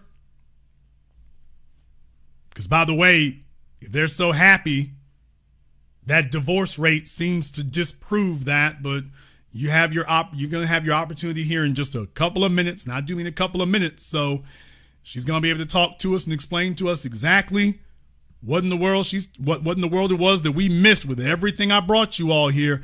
You got to understand, they also talk in these strange, vague metaphors, and it's, oh, well, I know. There's somebody else I know. Now, she's not talking for herself or her situations. There's somebody else I know. There's somebody else we know. Okay. Very, very glad you think that. Ma'am, you have 2 minutes to be on the telephone lines. The phone lines are now open. Let me go ahead and toss that up for you here. The number is 646-787-1933. That's 646-787-1933. So she has 2 minutes to be on the line. Go ahead and get her area code if she is not permanent vacation, because you know she's lying. However, she should have an opportunity to prove where we're saying is wrong. Because, by the way, yes, we can talk about them. She's not allowed to comment in the chat room anymore either. So she has 2 minutes to be on the telephone lines. If she isn't, she can go ahead and be removed. But if she actually had something to prove what she's saying, well, then she would go ahead and present that. So what we'll do right here, we're going to go ahead and give her a little time out. She doesn't need to comment in the chat room anymore. What she needs to do is be on the phone lines. And by the way, you have a minute and a half. So if she isn't, permanent vacation. Y'all always got to understand, there's always some plus size female with big feet. You always got some Bigfoot female who's trying to talk for other men. And I'll tell you here's what's going on with them. She doesn't know any of these people. She's still singing Ciara's prayer. She's still singing Ciara's prayer in her own life.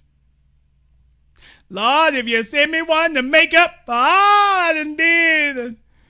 She sits up here and promises, I'll go to church every week. And I'm going to do right. Nothing going to happen. Nothing going to happen.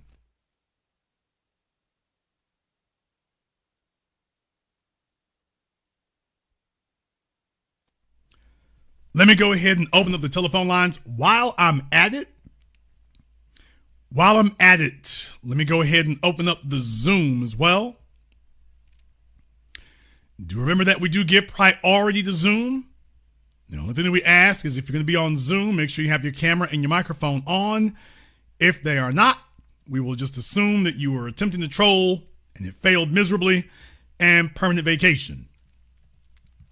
But if you want to get kicked to the front of the line, You can definitely do that on Zoom. You can definitely do that. Let me go ahead and throw that link in the chat room here. The telephone line's now open, by the way. Queen Nubia. I'd love to hear what's queenly about her. She needs to be on the phone lines. All right, we pinned the link to Zoom at the top of the chat room there. We pinned the link for Zoom at the top of the chat. Let's go ahead and get that going for you as well. Tonight we're talking about survival sex. Tonight we've gone down the numbers. There's a lot of fellas right now. The only reason you have a female in your life right now is because that heifer needed a place to stay. She took a look at those home prices. She took a look at real estate prices. Let me tell y'all right now, most of the females listening to me right now, ladies, I got to read the mail. I got to read the mail. Most of the females listening to me right now, most of them right now, they could pack up and leave their whole damn lives tonight. They ain't got nothing of any value. All the fly stuff they have in their house, if it's their house, it was bought for them by a man or belongs to somebody else. They could literally get up and walk away from their lives tonight. Y'all know it's the damn truth. I'm talking about she could walk away from everything, including that 1986 Pontiac Grand Am. She could walk away from everything tonight. She ain't got nothing she gonna miss. There isn't anything of any real substantial value. Let's call it for what it is. Fellas, you are the upgrade. You are the come up, especially if you're willing to take on a mortgage. She could walk away from her whole damn life tonight, if that's what you want to call it. Most fellas here don't consider that. It's like, ooh, she dropped everything for me. No, nigga, she didn't have nothing to lose. She didn't have anything to lose. Most of the fellas now, if they think about it for a few moments, you realize, hey, damn, Jason, that's actually right. And them last 3-4 heifers, your ex-wife, what did she have when you met her? What of any significance did she have or own when you met her? Did you consider that? And she's like, yeah, this dumb sap right here, he doesn't understand that he's the come up. He's not used to having female attention. He's happy and thrilled to get whatever cast off he can get, whatever fourth hand, fifth hand sex he can get. He'll be thrilled for it.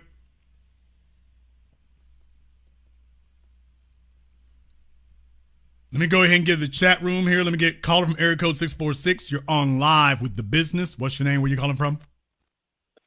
It's on there from Queens. Okay, not quite Queen Nubia, but go ahead on in.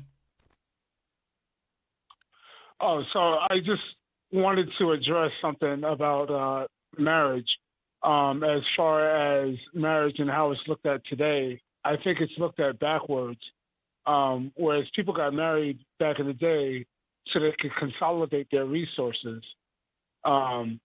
Whereas today, I think it's more of whether the female can see if she can extract as many resources as she can from the man, or if she's just trying to, upgrade on her life. I mean, well, there's the whole unholy thing for us to accept about it. And I just want men to understand this. When females talk about marriage today, not a single one of them, when you ask them why they want to get married, the only thing they name is so I can stop working. Women today are openly saying it, that their primary motive for wanting to get married is so that a man will financially take care of them. They are not saying, I want to get married so I can take care of a man. And when they do come up and tell you about their marriage, the only thing they mention is what they're getting out of it.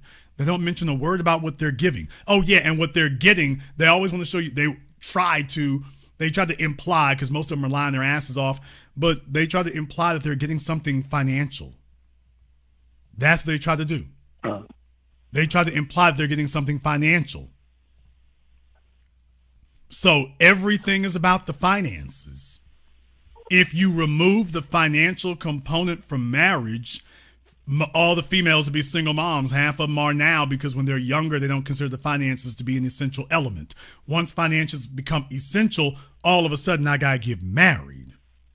But she's not saying I want to get married for something different. So it's about the money, and everything is to see if you're a big enough sap and a sucker to be able to fall for that. But okay, real quick, I know that you're looking for Queen Nubia, so I'm not going to hold you up.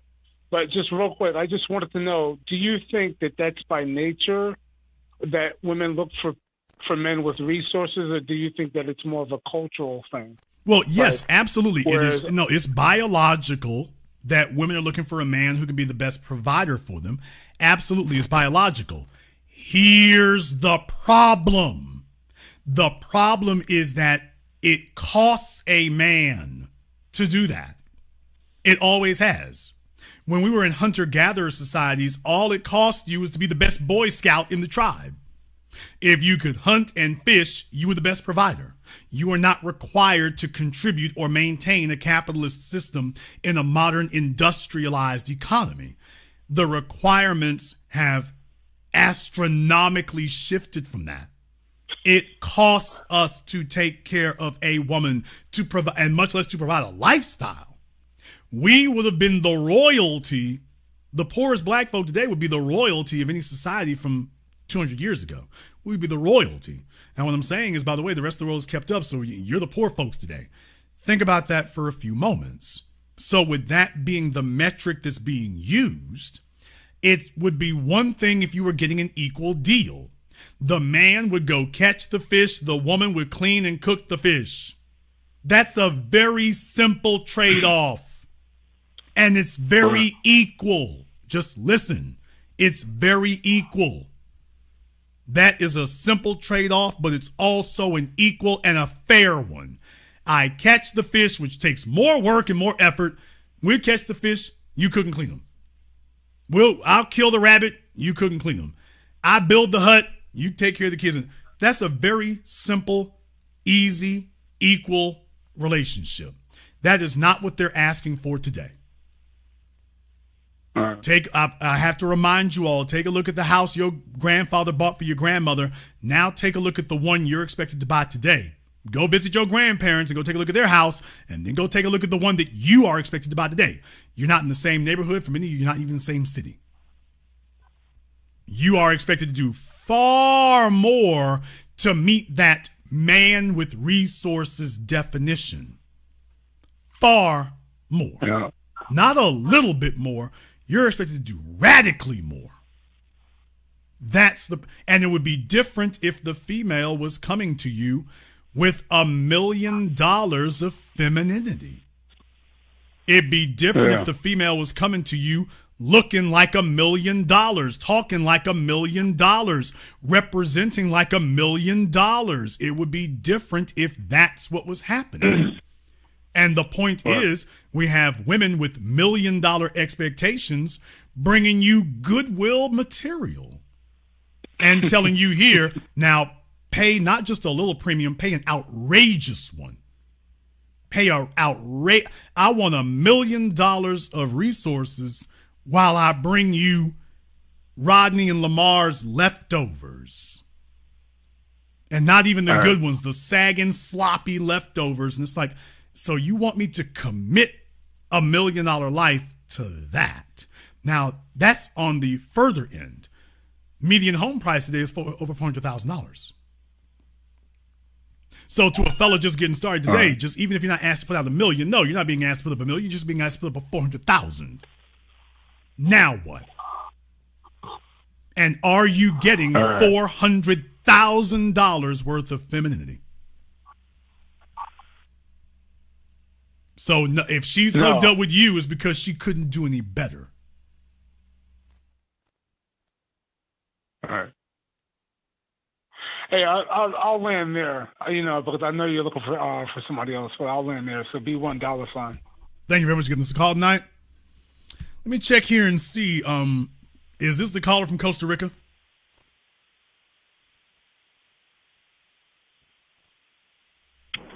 Checking to see here. Wake up. Hello? Yes, you're on live. Their satellite phone must have a delay.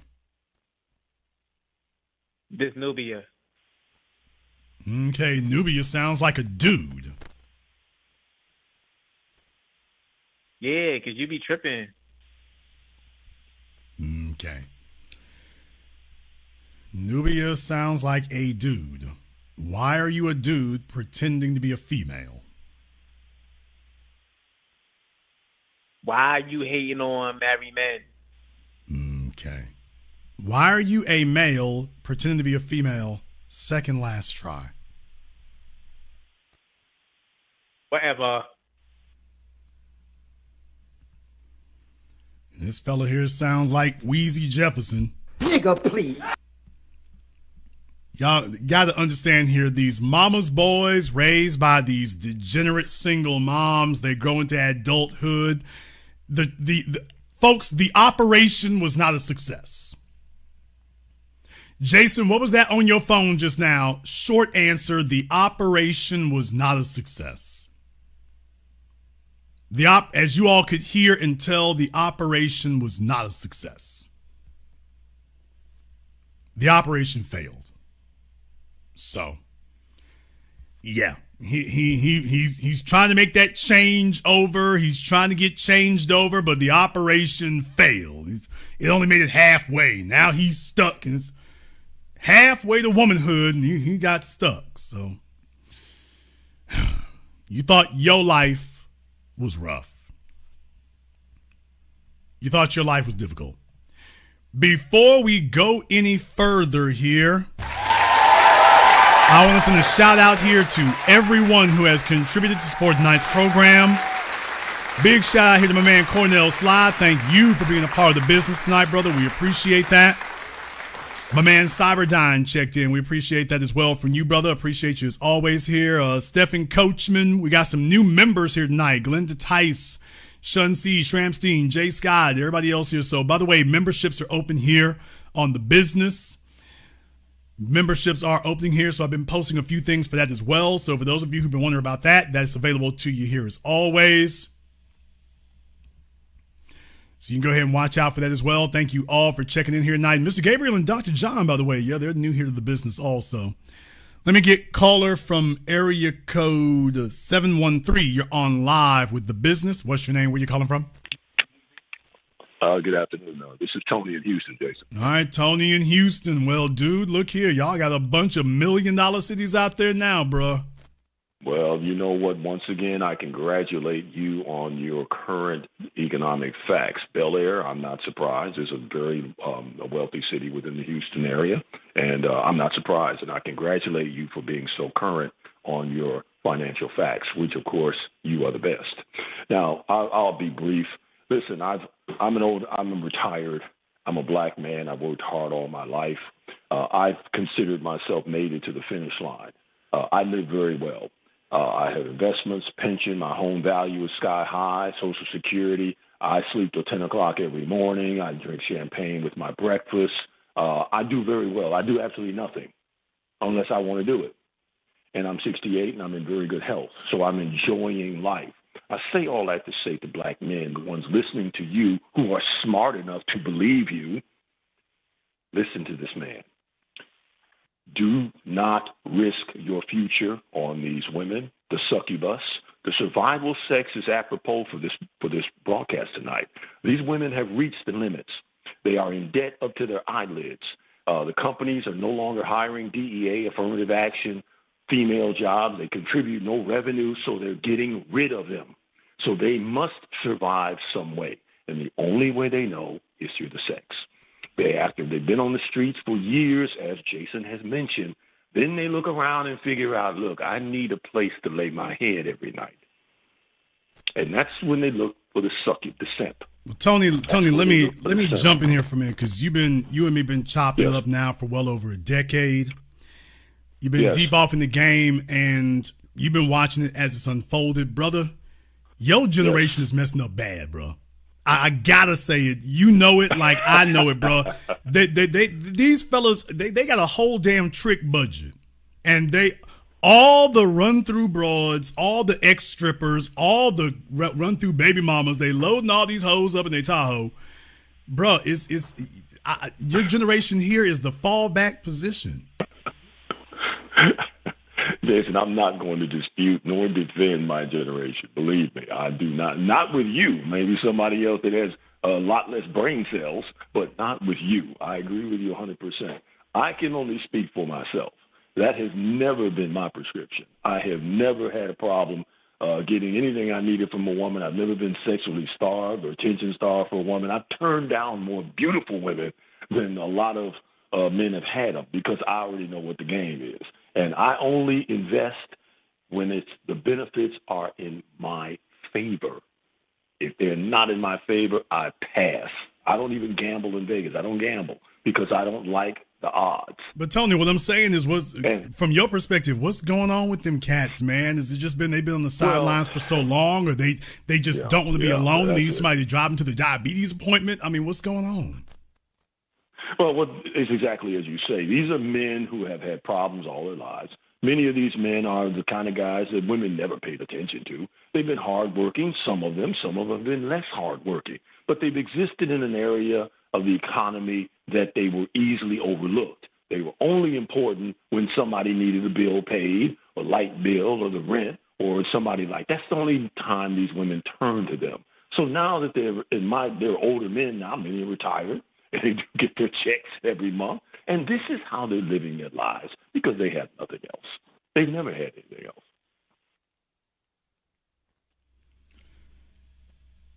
Pitiful.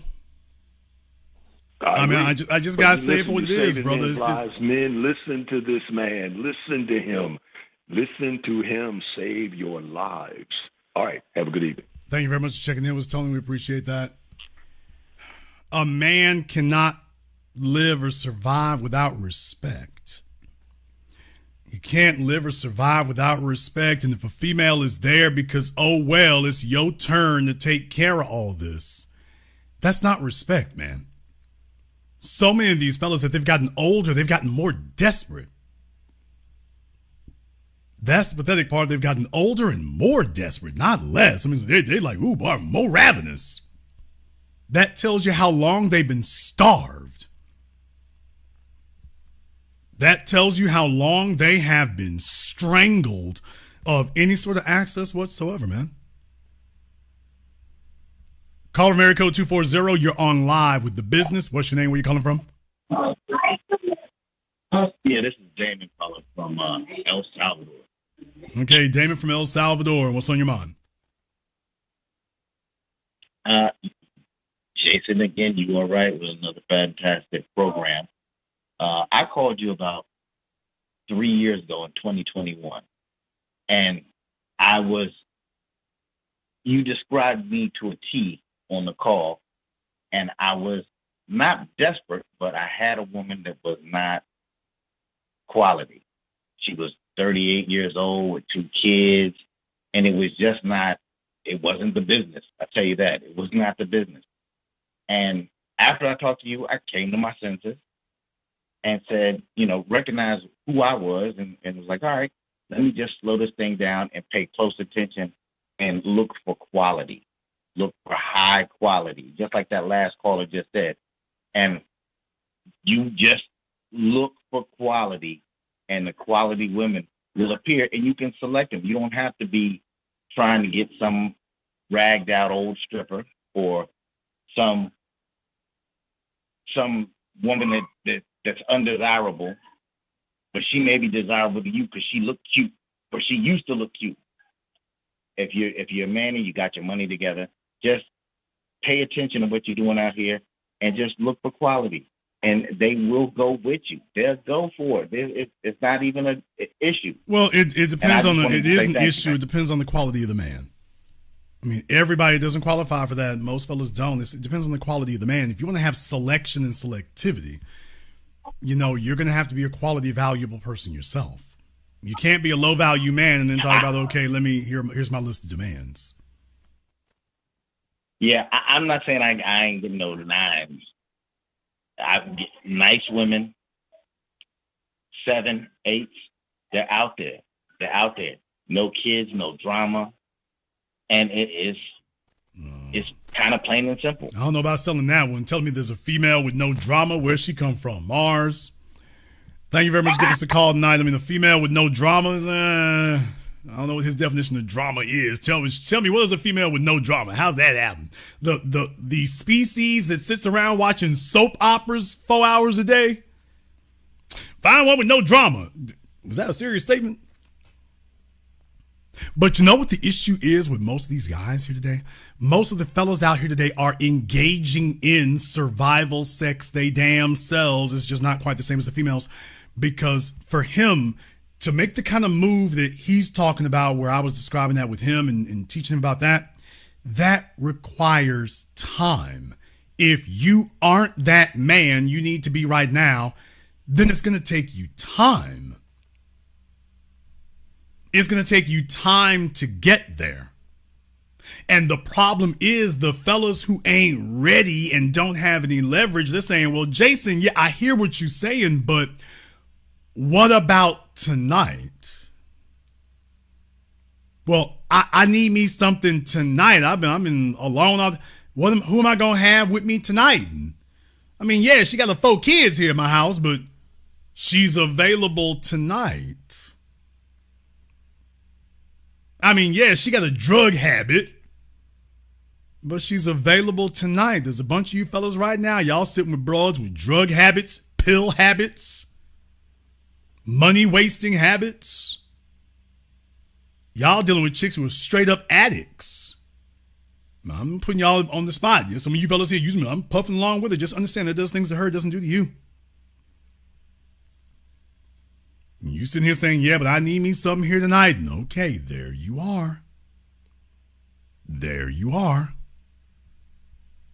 Caller America code 929. You're on live with the business. What's your name? Where you calling from? What's going on, brother Jason? This is Lex from Brooklyn. All right, Lex from Brooklyn. What's on your mind? Man, I've been waiting for this broadcast for roughly 2 years at this moment. Like, that's amazing that you're doing this broadcast. Everything you said was spot on. But I have 2 points to my conversation with you tonight. So the first one I wanted to touch on is what your conversation with the first caller.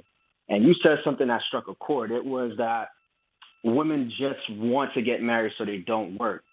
And I say that to say, when I had an ex, I was dealing with her for several years. I remember post our breakup and everything, she said, man, I'm just so stressed out. Because she was in between jobs trying to find a new situation. She would just say, damn, I'm so stressed out. I wish I was married so I wouldn't have to work for some time and I don't have time to find a new job. So verbatim what you said, I couldn't believe, like, looking back in my Rolodex, she said the same exact thing you said not too long ago. I mean, essentially what they be saying is that they want a man whose money doesn't mean anything to them.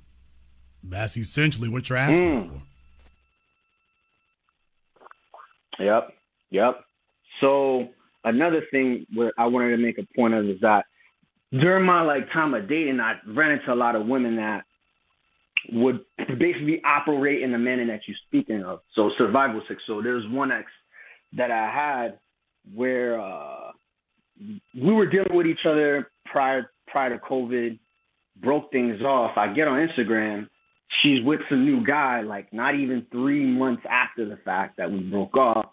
Then fooling with this dude for a year, she cancels a potential engagement, comes back to my face. So I was like, all right, I was entertaining for some time. And then not even 4 months into us, reconnecting, she's asking, well, where's this relationship going? Like 4 months into it, like, where's this relationship going? What are we doing? I want to get married within a year. Like, she was expecting a proposal from me within a year, and that's when it was just, I can't do this. So I just wanted to kind of share those 2 points. I wanted to get your take on that. Fellas, I don't know how many different ways I can say this to you. When a female is applying the pressure for you to make a lifetime decision, it's a trap, nigga. It's a trap. If she cannot wait until you are financially and emotionally comfortable, bruh, it's a trap. Because think about this. Name one thing. I want all of you right now, name just one thing that females tell each other that, girl, you need to go ahead and do that because the man said so, even if you don't feel comfortable or ready to do it. Now, you name one thing that females will tell each other, girl, you need to go ahead and just do that, even if you feel like you haven't known them long enough, it's too soon, that you're not comfortable. You need to go ahead and do that. Name one thing, because they'll sit here and put the pressure on you to get married, no matter how you feel about it, and then turn right around. Tell me one thing that they tell each other that she needs to go ahead and make that decision, whether she feels she's had enough time or not. You don't get to press her for anything. You don't get to demand anything. You don't get to say, hey, your time clock don't matter. Okay, then how is it that yours doesn't matter? So, fellas, if you're feeling hesitant about that, your animal senses are telling you something. And what they really want to know is they're using car salesman tactics. You got grown-ass men, particularly older dudes, but a bunch of you young fellas too, falling for dammy used car lot tactics. Understand this, folks. These are con man tactics. How many times you heard about these folks warn you about con men? What are the techniques that con men use? One of them is rushing you. It's urgent. We got to do this now. No, you can't think about it. No, you can't talk to your parents. No, you can't call your friends. No, you can't do a background check. We got to do this right now. Y'all get that? Yep. We got to do this right now. You can't research it. So it's one thing if you two knew each other in high school or something like that. That's one thing there, but even then I wouldn't endorse it because the majority of quickie marriages, majority of marriages fail in general, but quickie marriages fail the worst. You didn't get to know each other. Somebody was pressing somebody else because there was something that they wanted marriage to give them. When you two are young, it's usually a female who wants to get out of her mama's house. And she recognizes the need to have a partner at that point because she recognizes at that age, yeah, I'm trying to pull this power move on my mom, but I need some help to do that. So all of a sudden you become that dude. So right up until she doesn't need you. If I may interject, sorry about that, brother Jason. So to your point, the last chick I was just telling you about, she's actually staying at her mom's house because her situation with her apartment with her brother, whatever, it didn't work out. So she had to move back in with her mom, and she didn't really have any money coming in. So you again, spot on, brother Jason. I mean, it's the same thing. This is why I did this thing here. These chicks out here having survival sex. So she's telling you that she wants a relationship when in reality she wants an investment. Yeah. She wants a relationship so she can pull she's telling you, think about the deceitful, deceptive terms. In your case is the rule. You're not the exception. This is the rule today, which is why I'm doing this broadcast. Imagine telling somebody that you want a relationship when in reality you're looking for a financial bailout. And here's the issue with men. When we approach women for a relationship, it's clear what we need. He wants sex. Okay, well, that's not something that was hidden or you didn't know. But she's telling you she wants a relationship when in reality, yeah, I just need an investor to help me one up my mom. That's a fact. But it's almost kind of like I'm more hyper-vigilant than ever, also slightly paranoid. So it's just like the landscape is so crazy, brother Jason. So I don't even know what to believe. Half of these chicks' mouth these days, you know what I mean? I know actions speak louder than words, but what I'll tell you, that could be, coded. Here's what you all need to look for. You need to look for a woman who has something to lose. And I mean something that she does not want to lose. A chick with a job, man. The real issue comes when men who have something to lose get around folks who don't. And notice I said folks, not just women. The less a female has to lose, the more likely you're being used. The more she has to lose, the less likely. The issue is that most females today are looking for a man to be a lottery ticket because they're looking to fulfill some Calgon Instagram fantasy. And the problem is that the years are going to get away from them before the opportunities do. Or at least the opportunities get away from them before the years. And by the time they realize it's too late, it's like, let me lean on him. Next thing you know, you have a female. And what she's trying to gauge is, well, am I the prettiest or cutest thing that he's ever had? Now, she might be a strong foe. But if you're a fella who's been running through nothing but twos your whole life, you talking about, I'm winning. I'll let you have the last word. So last point. So then if you can, this is a great conversation. Define a woman having something to lose. if it's not money, if it's not a job, then what is it exactly that she has to lose that one should identify? I mean, well, first of all, why do you think you have so many females today who are getting older and don't have any kids? So I'm saying is the chick with a bunch of kids, she ain't got nothing to lose. A female who has been maintaining herself and understanding, yeah, we don't just sit here and pop out babies for anybody. She recognizes, at least at an intrinsic level, I got something to lose. Let's talk about a woman who is financially responsible. She doesn't look as money as something she go trick off or do emotional spending. So in other words, financially, she feels she has something to lose. Let's take a look at how she comports herself femininely. Does she maintain herself? Does she make sure she stays in good shape? Okay, she obviously feels she has something to lose. You take a look at the females who get in those trouble, and you start noticing those things are missing.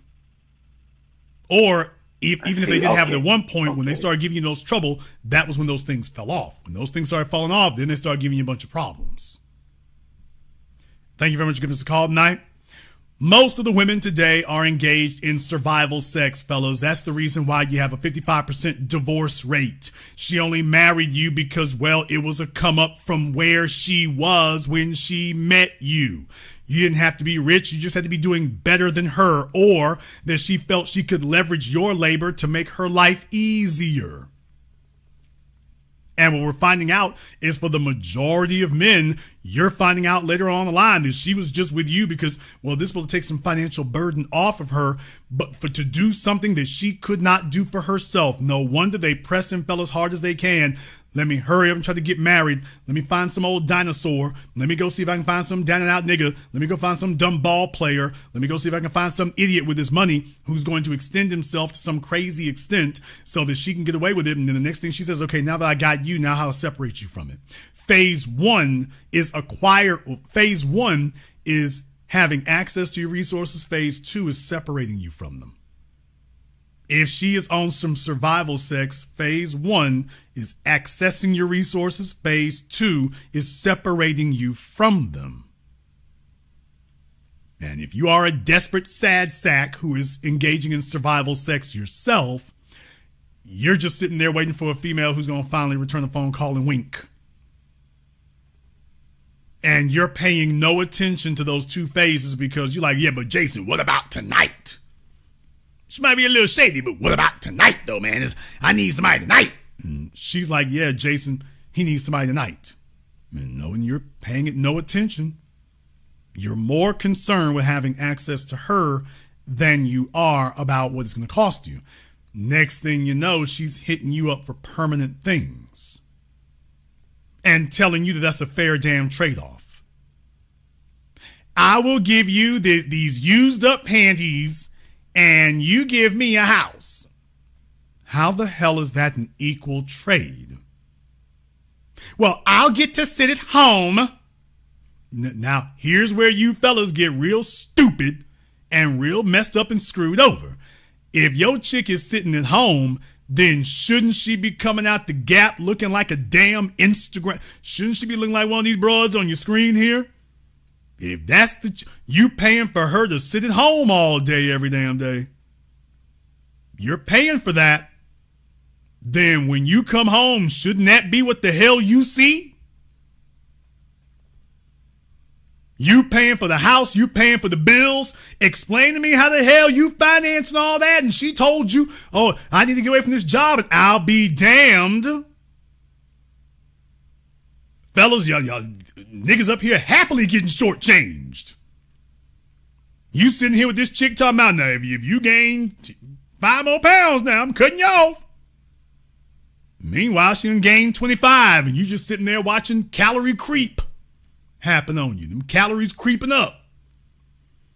Fellas, I mean, shouldn't that be what the hell it is? It's like, okay, well, I bought a house, and you should be looking world class in this damn son of a gun. You should be looking world class, and yet that ain't what you getting. You getting double chins, you getting double stomachs, you getting cellulite, you getting stretch marks. You getting all that, and you paying more than the last 40 men she been with, and yet you're paying 10 times more than any of you. You're paying permanent commitments that you'll have to fight with her over later.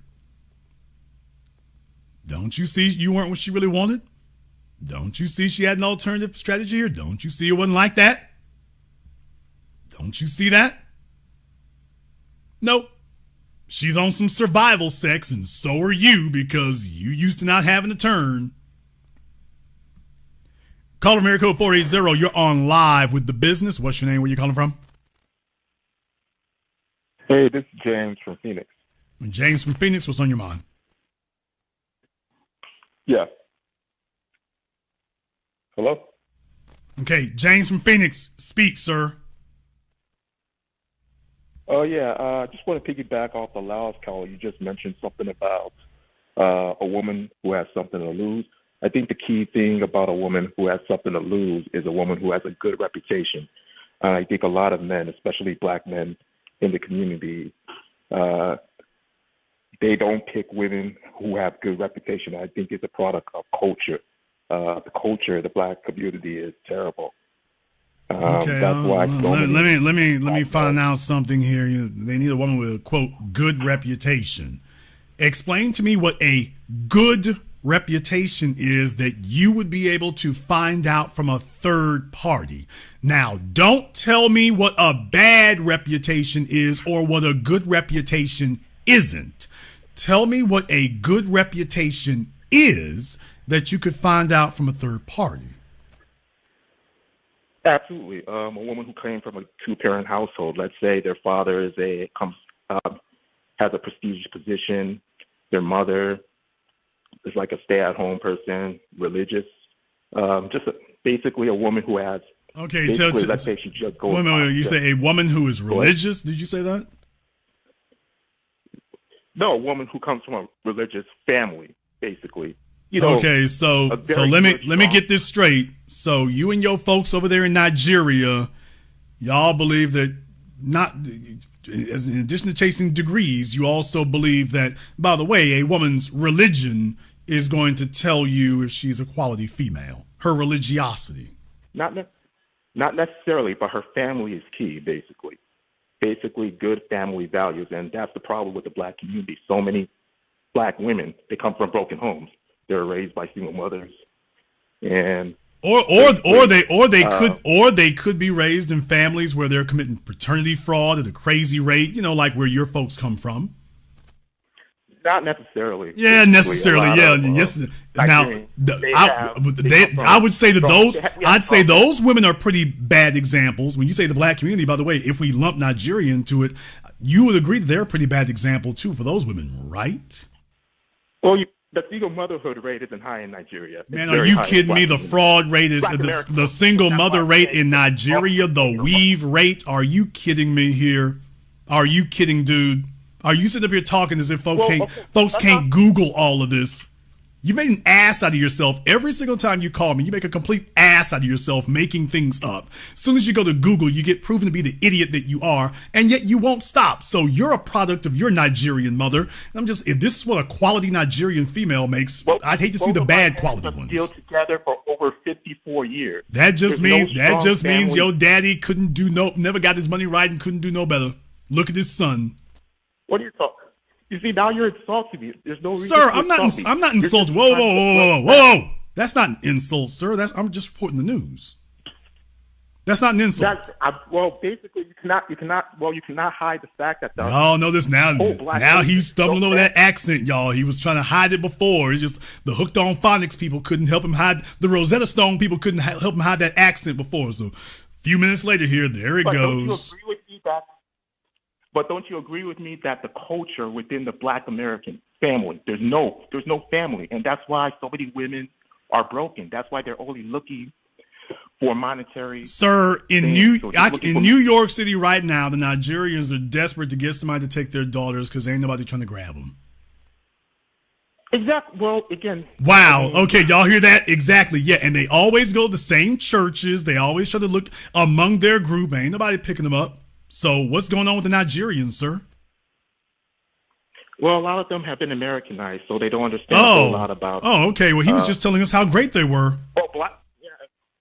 Yeah, they've been subject to propaganda. Yeah, he was just telling us how great they were. By the way, how about the Nigerian women back in Africa, sir? How about them?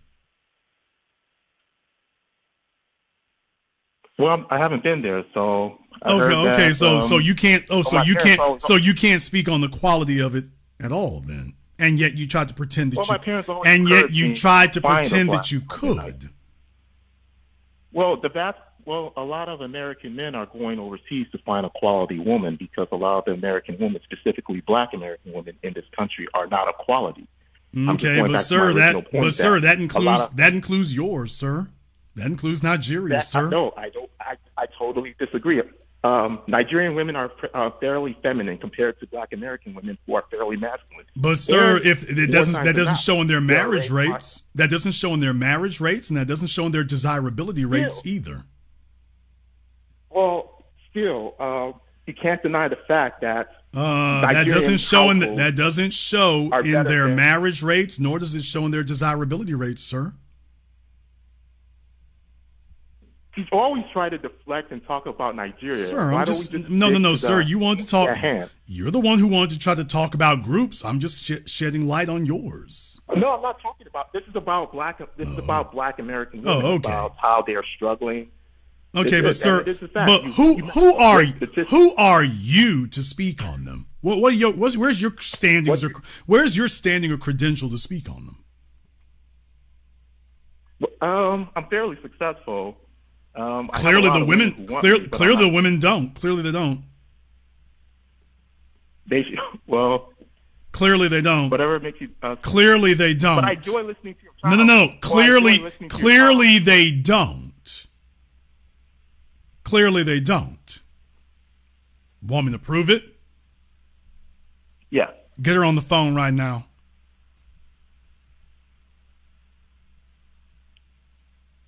Get who on the phone? One of these females who considers you desirable. Surely you should be able to get one on the phone. I'll have one of them call you next week or maybe tomorrow. No. Why can't you do it right now? You just told us you had a wealth of them.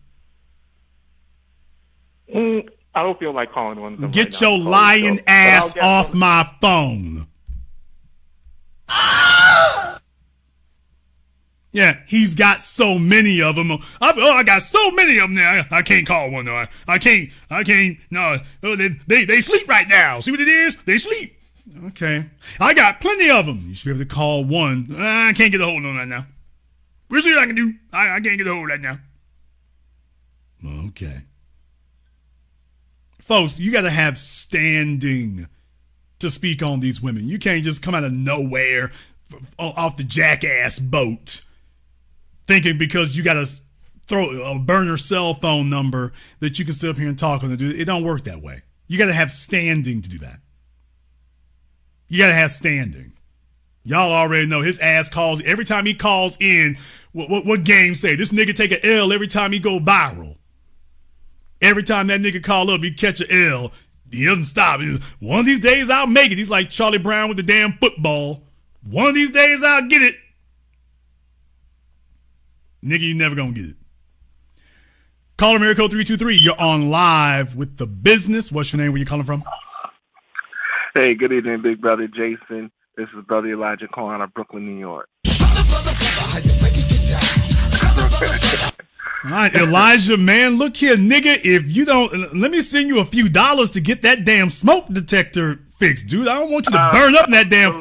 You spending all your damn money on airline tickets. You need to throw a few dollars to the side to replace that damn 9-volt battery. It's been weeks now, nigga. The landlord ain't said nothing, and you ain't fixing nothing. I guess he figures he's so busy. He's like, okay, I'll get it next time, and the next time come and go. Man, is it that hard to go get one? No, I won't fix that. Take your ass to Walgreens, get you a 9-volt battery before you burn up in that son of a gun. Yes, sir. Yes, sir. I sure will. I got a question for you and a forecast that I need from you. My question is pertaining to tonight's topic. When you've been saying this for a while about us men getting a raw deal and everything like that. My first question to you is, when did that raw deal come to fruition? Right about now.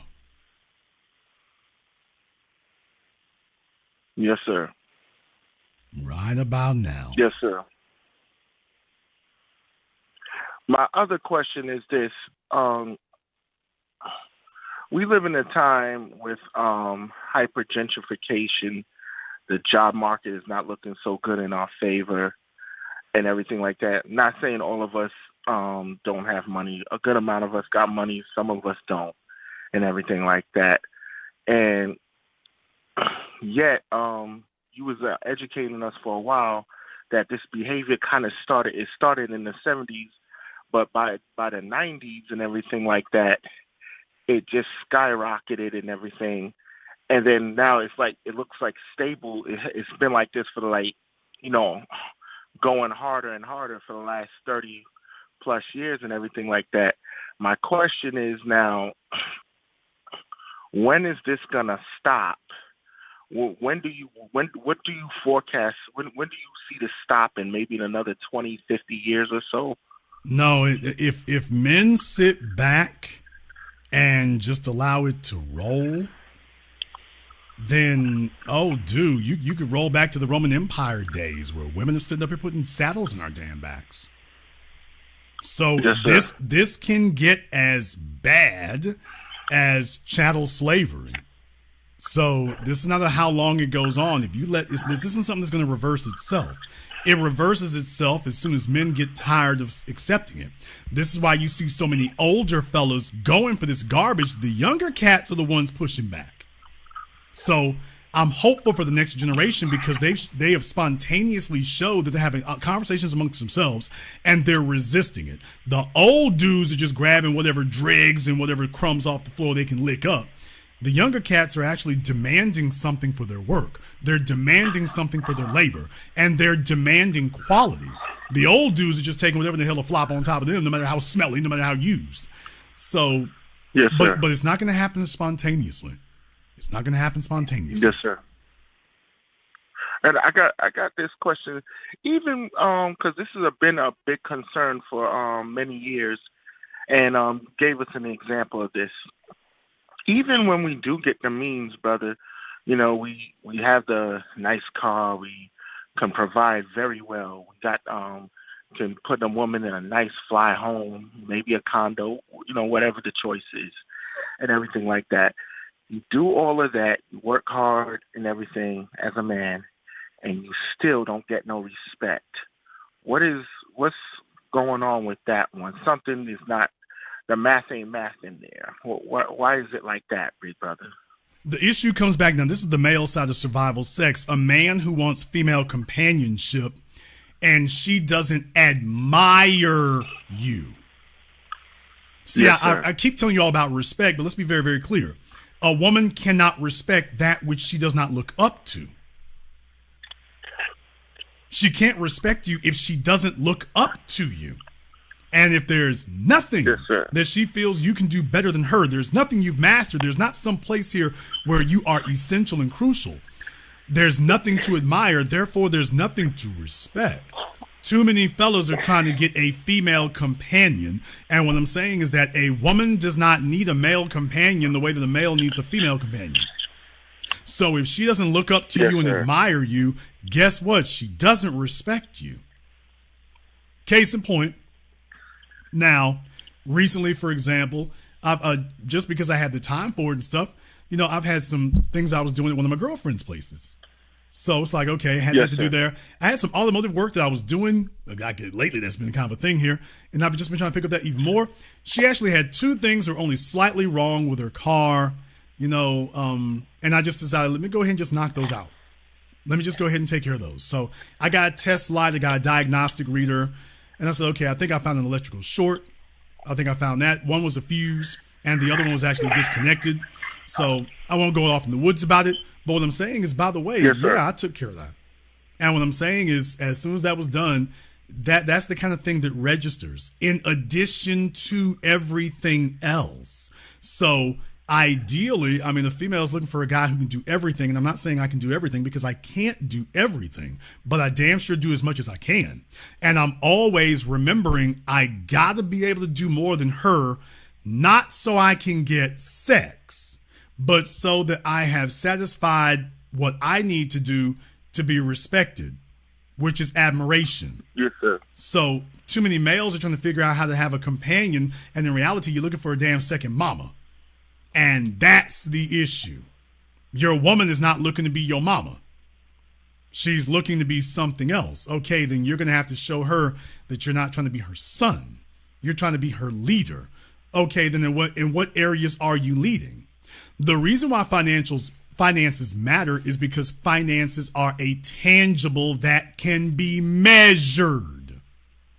She doesn't know she can't measure how much you love her. She can guess. She doesn't know that. When she take a look at that house, it's like, okay, well, I can see this. Or let's try the inverse. If she sees you bought another woman a Mercedes S-Class and you got her an Uber. Okay, I'm not sure we can measure love, but she can certainly measure how much effort you put in. One of us is getting drastically more than the other, and therefore she's saying, I can't believe you love me more than her because you're giving her a lot more effort than you give me. So I'm not worth that level of effort? No, I love you much more than her. Then how is she getting more effort than me? So what I'm saying is it does give us one tangible metric that can be measured. So that's the reason why most people in particular flock to that. Men need to do the same damn thing. We need to start focusing on tangibles that we can physically measure. Yes, sir. Jason, what is that? You can measure a waistline. Yes, sir. Hey, fellas, you can measure a waistline. You can measure that. You can measure arm circumference. You can measure that. You can measure the number of meals cooked. You can measure that. You can measure the number of hours of her time you get. You can measure that. Oh, y'all gonna hate me here tonight. And deal with it, nigga. The ladies ain't gonna like that. Hey, fellas, you can measure those things. Those are tangible metrics we can measure. We can count that. I can keep going if you want me to. But by the way, a man can measure those things. Keep that in mind. Thank you very much for giving us a call tonight. Let me get caller from area code 415. You're on live with The Business. What's your name? Where you calling from? Last try. Caller from area code 415. You're on live. Oh, hi. Hi, this is Marcus from San Francisco. I had my phone on mute. Sorry. All right, what's on your mind, Marcus? Well, I just wanted to give you an update from last week. I don't know if you remember, but I was a guy who called in regarding the old man and my mom and stuff. Yes, she likes to go to the RV park. Sir, will you please go on? Please stop asking if we're here. Yes, go ahead. Oh, no. So I just wanted to give you an update. Basically, when I talked to her, she was complaining, she wants, like you were saying, you were talking about survival sex. She's only with him because he's able to help her start a business, she said. And she's trying. He's in trouble. He's in trouble. Yeah. Yeah. He's in trouble. She gonna cash out and crash out. He's in trouble. This doesn't end well for him. Go ahead. Oh, so when I asked her, okay, when you start, last time when I tried to start a business, you can't start a business based on hope. So I asked her, what about the money? What about the money spent? How much money do you have now when you came back home? Long story short, Mr. Black, she was broke and been broke all week. So that's where we're at. No, sir. She's been broke for years, not all week. This is what I said last week. I said this to you last week. Your mama ain't know. The money ain't never been right. The money ain't never been right. And your dad was not financing whatever her expectation was. Your father didn't meet it. Whatever that was. Now, you might be satisfied with what that is, but clearly she never was. Now, where does she live again? Because you in San Francisco. Where is she? Oakland. Not no better on the other side of the bridge. So, yeah, and they've been there since the 70s. So yeah, she's most likely had the idea that she was going to be living in a place near the bay. Does your mama talk about the damn bay?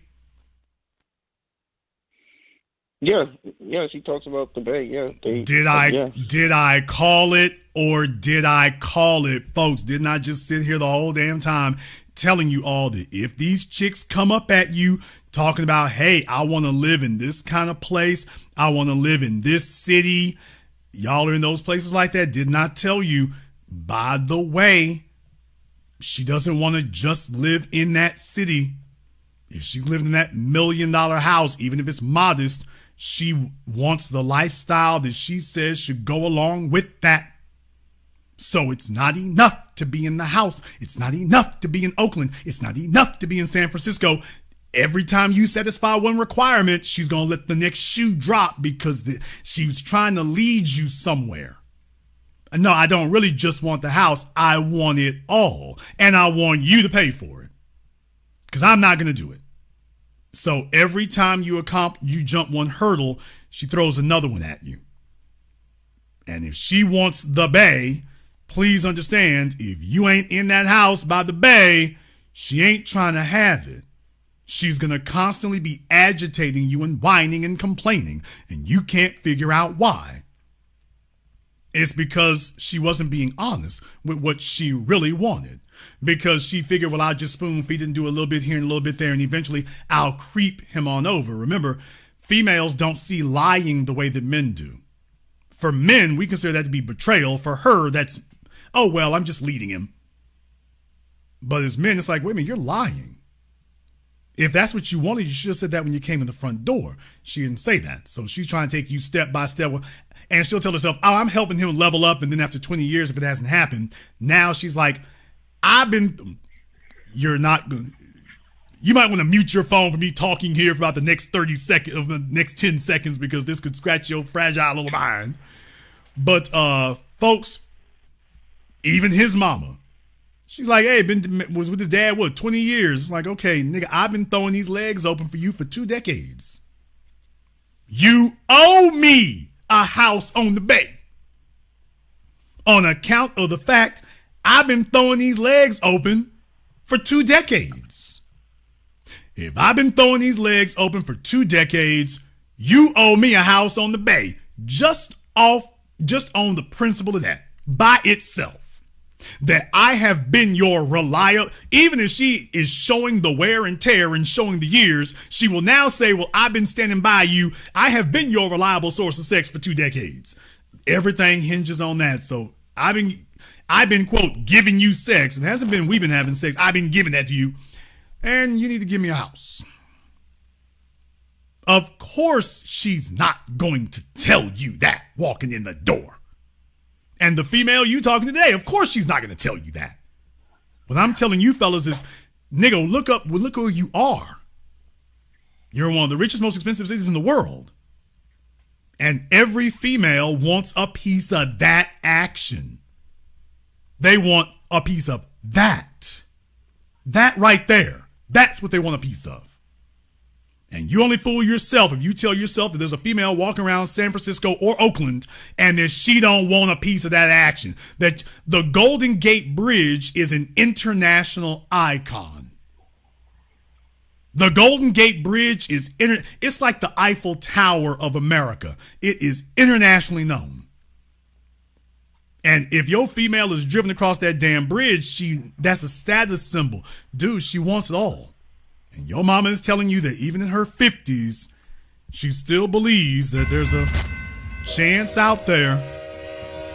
But what she's telling you now is she doesn't trust the men. What your mama is showing you is she doesn't trust the men. She doesn't actually believe that there's a man who is going to extend himself to that degree. So now she's just saying what I said the whole time. Screw it. Just mug this nigga. And now she's grabbed some dude, as I said here before, with the idea that, let me go find a fellow whose money doesn't mean anything to him. And hopefully he's got such a trick mentality that he'll just, first he's giving her a place to stay. First she's hanging out with him. Next she get a place to stay. And next he's just throwing money because she's there. Only she's going to try to fast track it. Because she could take a decade when she was with your dad. She can't do that anymore. So this fella here, yeah, she's just jamming him and elbowing him at the beginning. Yeah, and she's just going for it now. You'll know if he says no because you ain't going to hear from him anymore. When she stops talking about him, that's because he said no. Oh, I have a question. Oh, I actually have two questions. You make perfect sense. This leaves me with two questions. Number one is do you really believe that she wants to start a business? Because she's talked about it before, never did it. But I'm not sure if she's serious about this guy because he got, he got money and he got the resources. And number two, short answer to your question is it doesn't matter. But go ahead.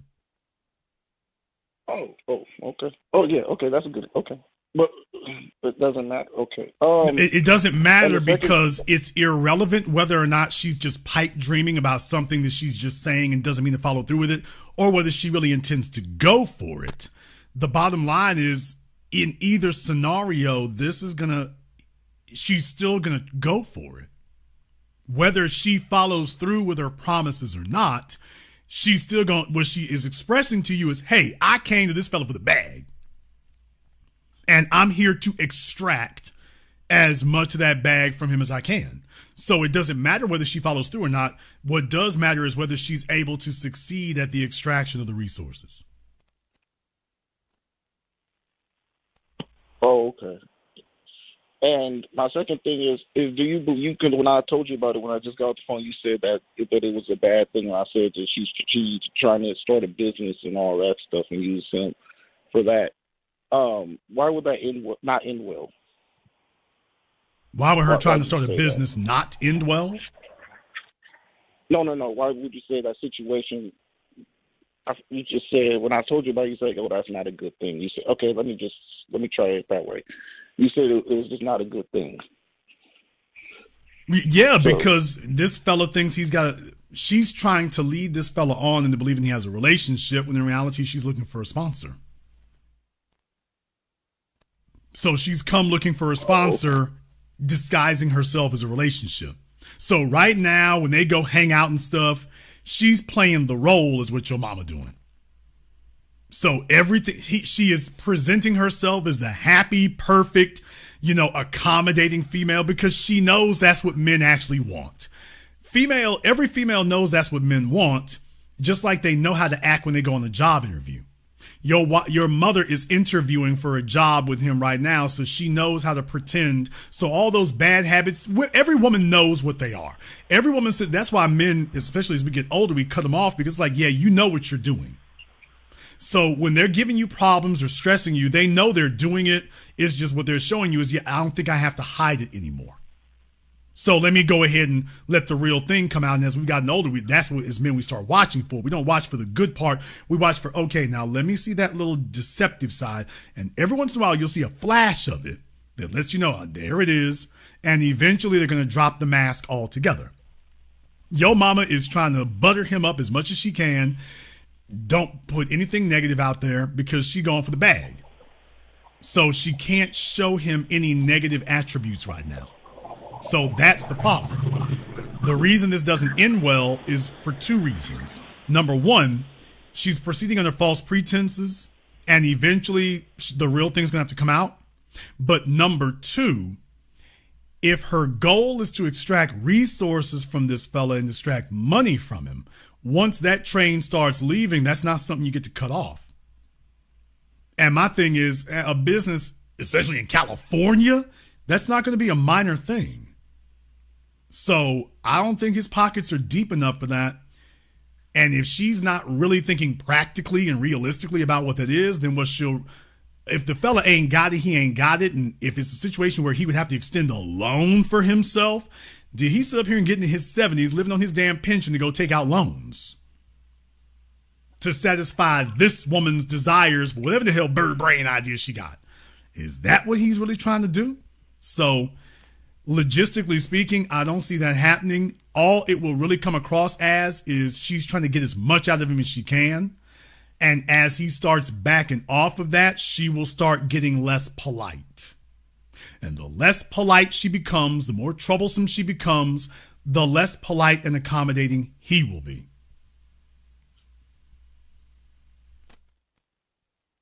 Okay, to the point where it just evaporates and then it goes away. Well, I know that's what you're hoping for. I can't put a timeline on that. I'm just saying that that's the most likely scenario. Either that or your mom has gotten so old that if she screwed off her marriage, what usually happens is these hoes either sit up here and blow their marriages up. That's what usually happens for the majority of them. Or they stick with the sad sack because they don't have a better option. But basically, they're going to give him 30% of what they were giving him when they met him. So now she's running around in sweatpants all the damn time. She doesn't get duty up for nothing. I mean, she's going into her, your mama's in her 50s, as I remember. So she ain't really trying to do all that kind of stuff there. She's getting ready for her AARP card. So what I'm saying is that she's getting older. She's not trying to outcompete. Right now, she's trying to be competitive for this man. She's not, is she 58 in 2 years? I mean, she ain't trying to outcompete nothing. She is not trying to outcompete anybody at that age. So how competitive of a female does he think he's going to have by then? And I submit to you, the math says no. Women don't want to get more competitive as they get older. They want to get less. She's looking to cash out and just live that life in Oakland and this, that, and the other and sit around and count butterflies. And she wants somebody else to finance it. Especially in California, in the Bay today. Yeah, I need somebody else to finance this. Yeah, and that's what happened. Basically, that's all I got. I heard the only time the conversation ended when I just made the comment. I'm like, okay, if this dude's doing that for you, spending all this time away from pops and doing all this, you shouldn't be coming back broke. I was upset and I said that. And I ain't lying. I mean it. I meant it. You shouldn't come back broke. Should be asking me for money. So that was it. That's exactly. What okay, happened. you saying that she was asking you for something? This week, yeah. So she was out last. Remember, yeah, they went camping all week last week, and then I'm like, if you don't hang out with this other guy and it's about business, you shouldn't be coming back broke. Oh, nigga, he ain't breaking no. Okay, then in other words, this is what I told you last week. Then it's going down exactly the way I said. She's just there whenever he's available to hang out with, but he ain't breaking no bread. She's there. He takes her with him when she's available. He ain't breaking no bread. So. It's exactly what I told you last week. This fella ain't breaking no bread. He's spending when she's around. Just like I told you last week about the damn ring. I was talking to you about that last week. I'm like, okay. Or what that replacing the key fob. Yeah, he'll do some little knickknacks here and there, but he's not doing any extreme extending himself. He ain't doing that. Now you just confirmed it. Yeah. Yeah, and you're actually right, because like I said, when I said that before she did that, she tried to say, oh, he filled up my tank. He did, and what you just say, he did little trinkets. He's like, okay, I can fill up your tank, and I'm just hunting. She's like, he filled up my tank. He bought me $200 worth of groceries to go camping with, and did all this. Thank you. And those are all things that serve him or that do little niceties for her. But I'm just saying, if he's the plug like that, she wouldn't be asking you for nothing.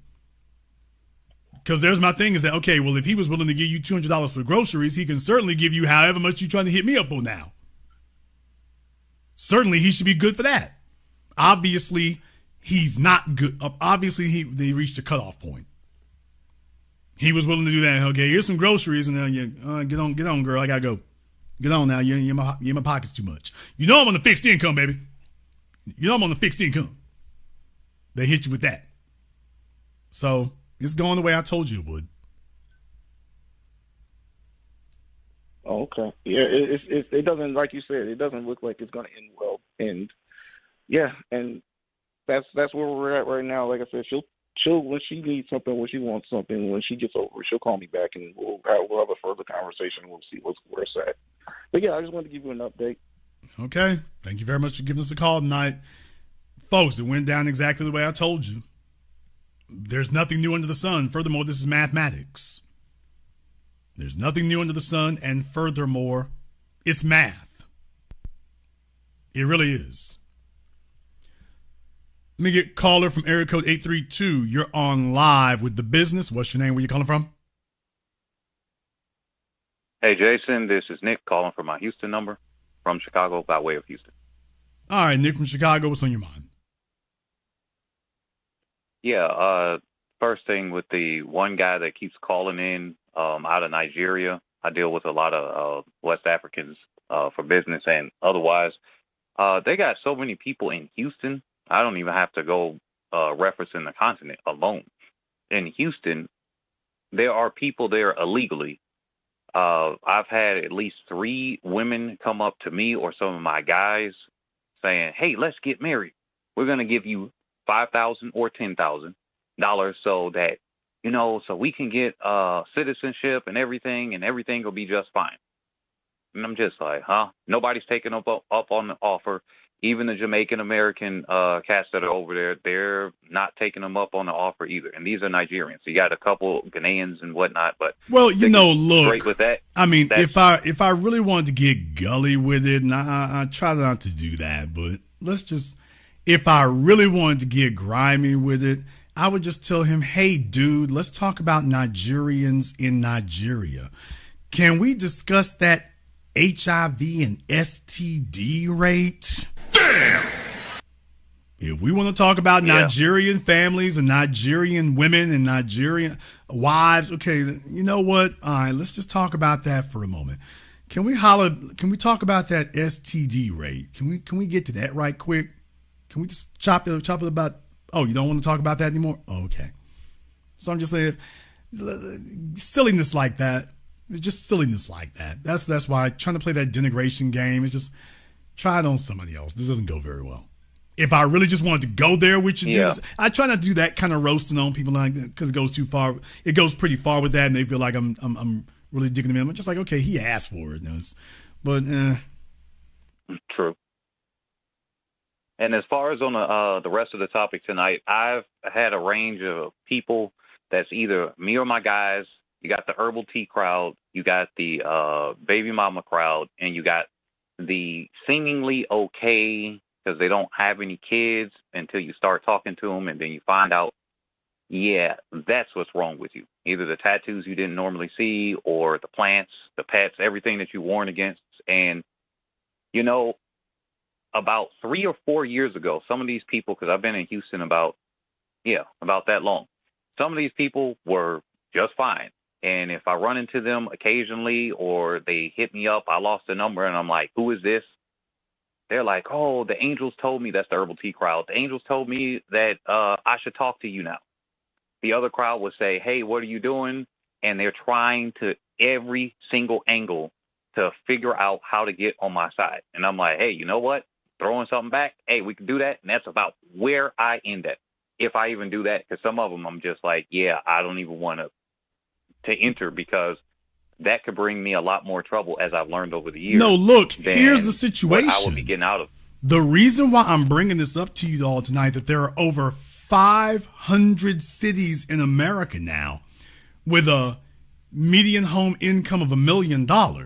There's a reason I'm bringing this up to you all.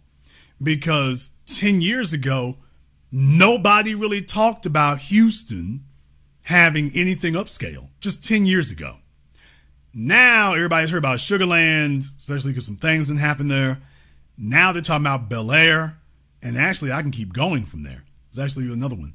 What I'm saying is, by the way, that's just Houston.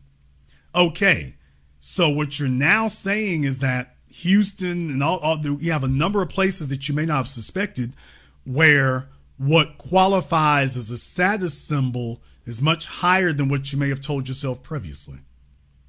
So what I'm saying is, yeah, $200,000 car that might have been unseen in Houston, or should I say unexpected, until now. Now that's the bar. Now that's the requirement in order for you to show that you've arrived, and that it's expected not in Miami, not in LA, not in New York, but that's now expected in Sugar Land and expected in Bel Air, right where you are. That's expected there now. So that's no longer an outlier. It used to be able, you could hide behind and say, oh, baby, that's a California thing. That's a New York thing. No, that's a Texas thing now. That's a Georgia thing now. I didn't say Atlanta. I said Georgia. Hell, that's becoming a South Carolina thing. Places where before now you never had to even think about this. That's becoming the expectation in the bar now. And what I'm saying is, they are serious about it. They really do mean it. They're not going to let this go. Now what do you do? Yeah, and the development is going crazy in Houston because I was going to say this right before you brought up Bel Air. That's been the area that I've stayed in for the most part of Houston. And there's a section of Bel Air. It's like on the edge of, I forget where this is, by Rice University over here. But it's a section of Bel Air that isn't as developed. And you go literally 2 blocks up the street. You got the lowest price house when I looked up on Zillow and everything over there from what I saw at that time, and that was about a year ago. It was just over 1.2 million, and they got so much development in that area. I think it's you can Google it too. It's either a 40 or 400 million dollar facility that they got over there. Just built an outdoor track and field or outdoor track with a forest in between and around it. And that's not even the full project yet. They have that, and that's just the start of it. It's supposed to be a 5 or 6 year project that they have over in just Houston in general. So I'm seeing all the development. I'm seeing the money coming in. I'm seeing the places get gentrified even more. They have apartment complexes which were all where the black people were at. They're about to rip that apart, and that's right on the outskirts of Bel Air. It's literally 2 apartment complexes. The rest is a cul-de-sac and everything like that, and some very expensive overpriced store for no reason. But what used to be acceptable no longer is. They're pricing everybody out. What you used to be able to get away with, and what used to be acceptable, and what used to be able to pass, even in places around the country now. That's the thing I'm trying to tell y'all. Folks have got to get this outdated idea that if I'm not in New York and LA and I heard some rumblings in Miami, well, as long as I'm not in those 3 places, I'll be okay. No, you're not. This situation is no longer an outlier. This is the norm and all the expectations that come with it. Because now your chick is gone from seeing a G-Wagon on Instagram to seeing one driving down Interstate 45. And now she wants it. Even if she never tells you, she wants it, and she's going to blow up y'all's damn relationship if it becomes apparent to her that you can't do it. Thank you very much for giving us a call tonight. Want to show y'all something else right quick here. The 720 degrees of analysis that you'll receive absolutely nowhere else, because you'll receive it absolutely nowhere else. Here's your list of Lamborghini dealerships in America. Damn! Just in case you thought you were safe, just in case you told yourself, well, I don't live near any movie stars or anything like that, so I ain't really got to worry about that. Folks, Lamborghini Atlanta, Lamborghini Bellevue in Washington, Lamborghini Beverly Hills, Lamborghini Boston, Lamborghini Carolinas. What?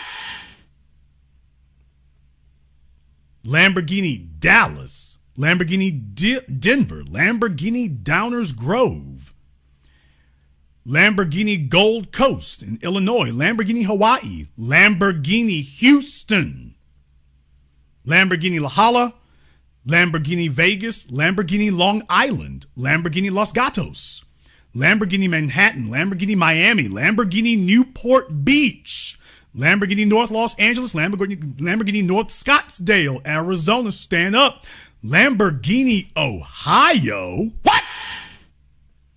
There's a Lamborghini dealership in Ohio. Lamborghini Orlando, Lamborghini Palmyra in New Jersey, Lamborghini Paramus, Lamborghini San Francisco, Lamborghini Sarasota, Florida. Not Orlando, not Miami, Sarasota, Florida.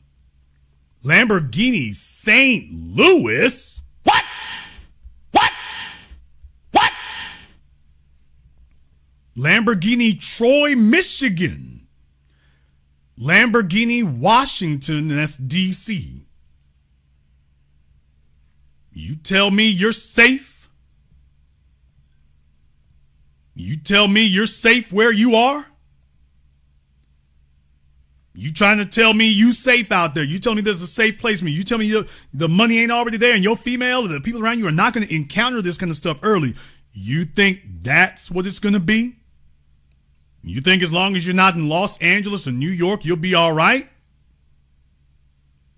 I'm trying to tell you it's not going to be that way.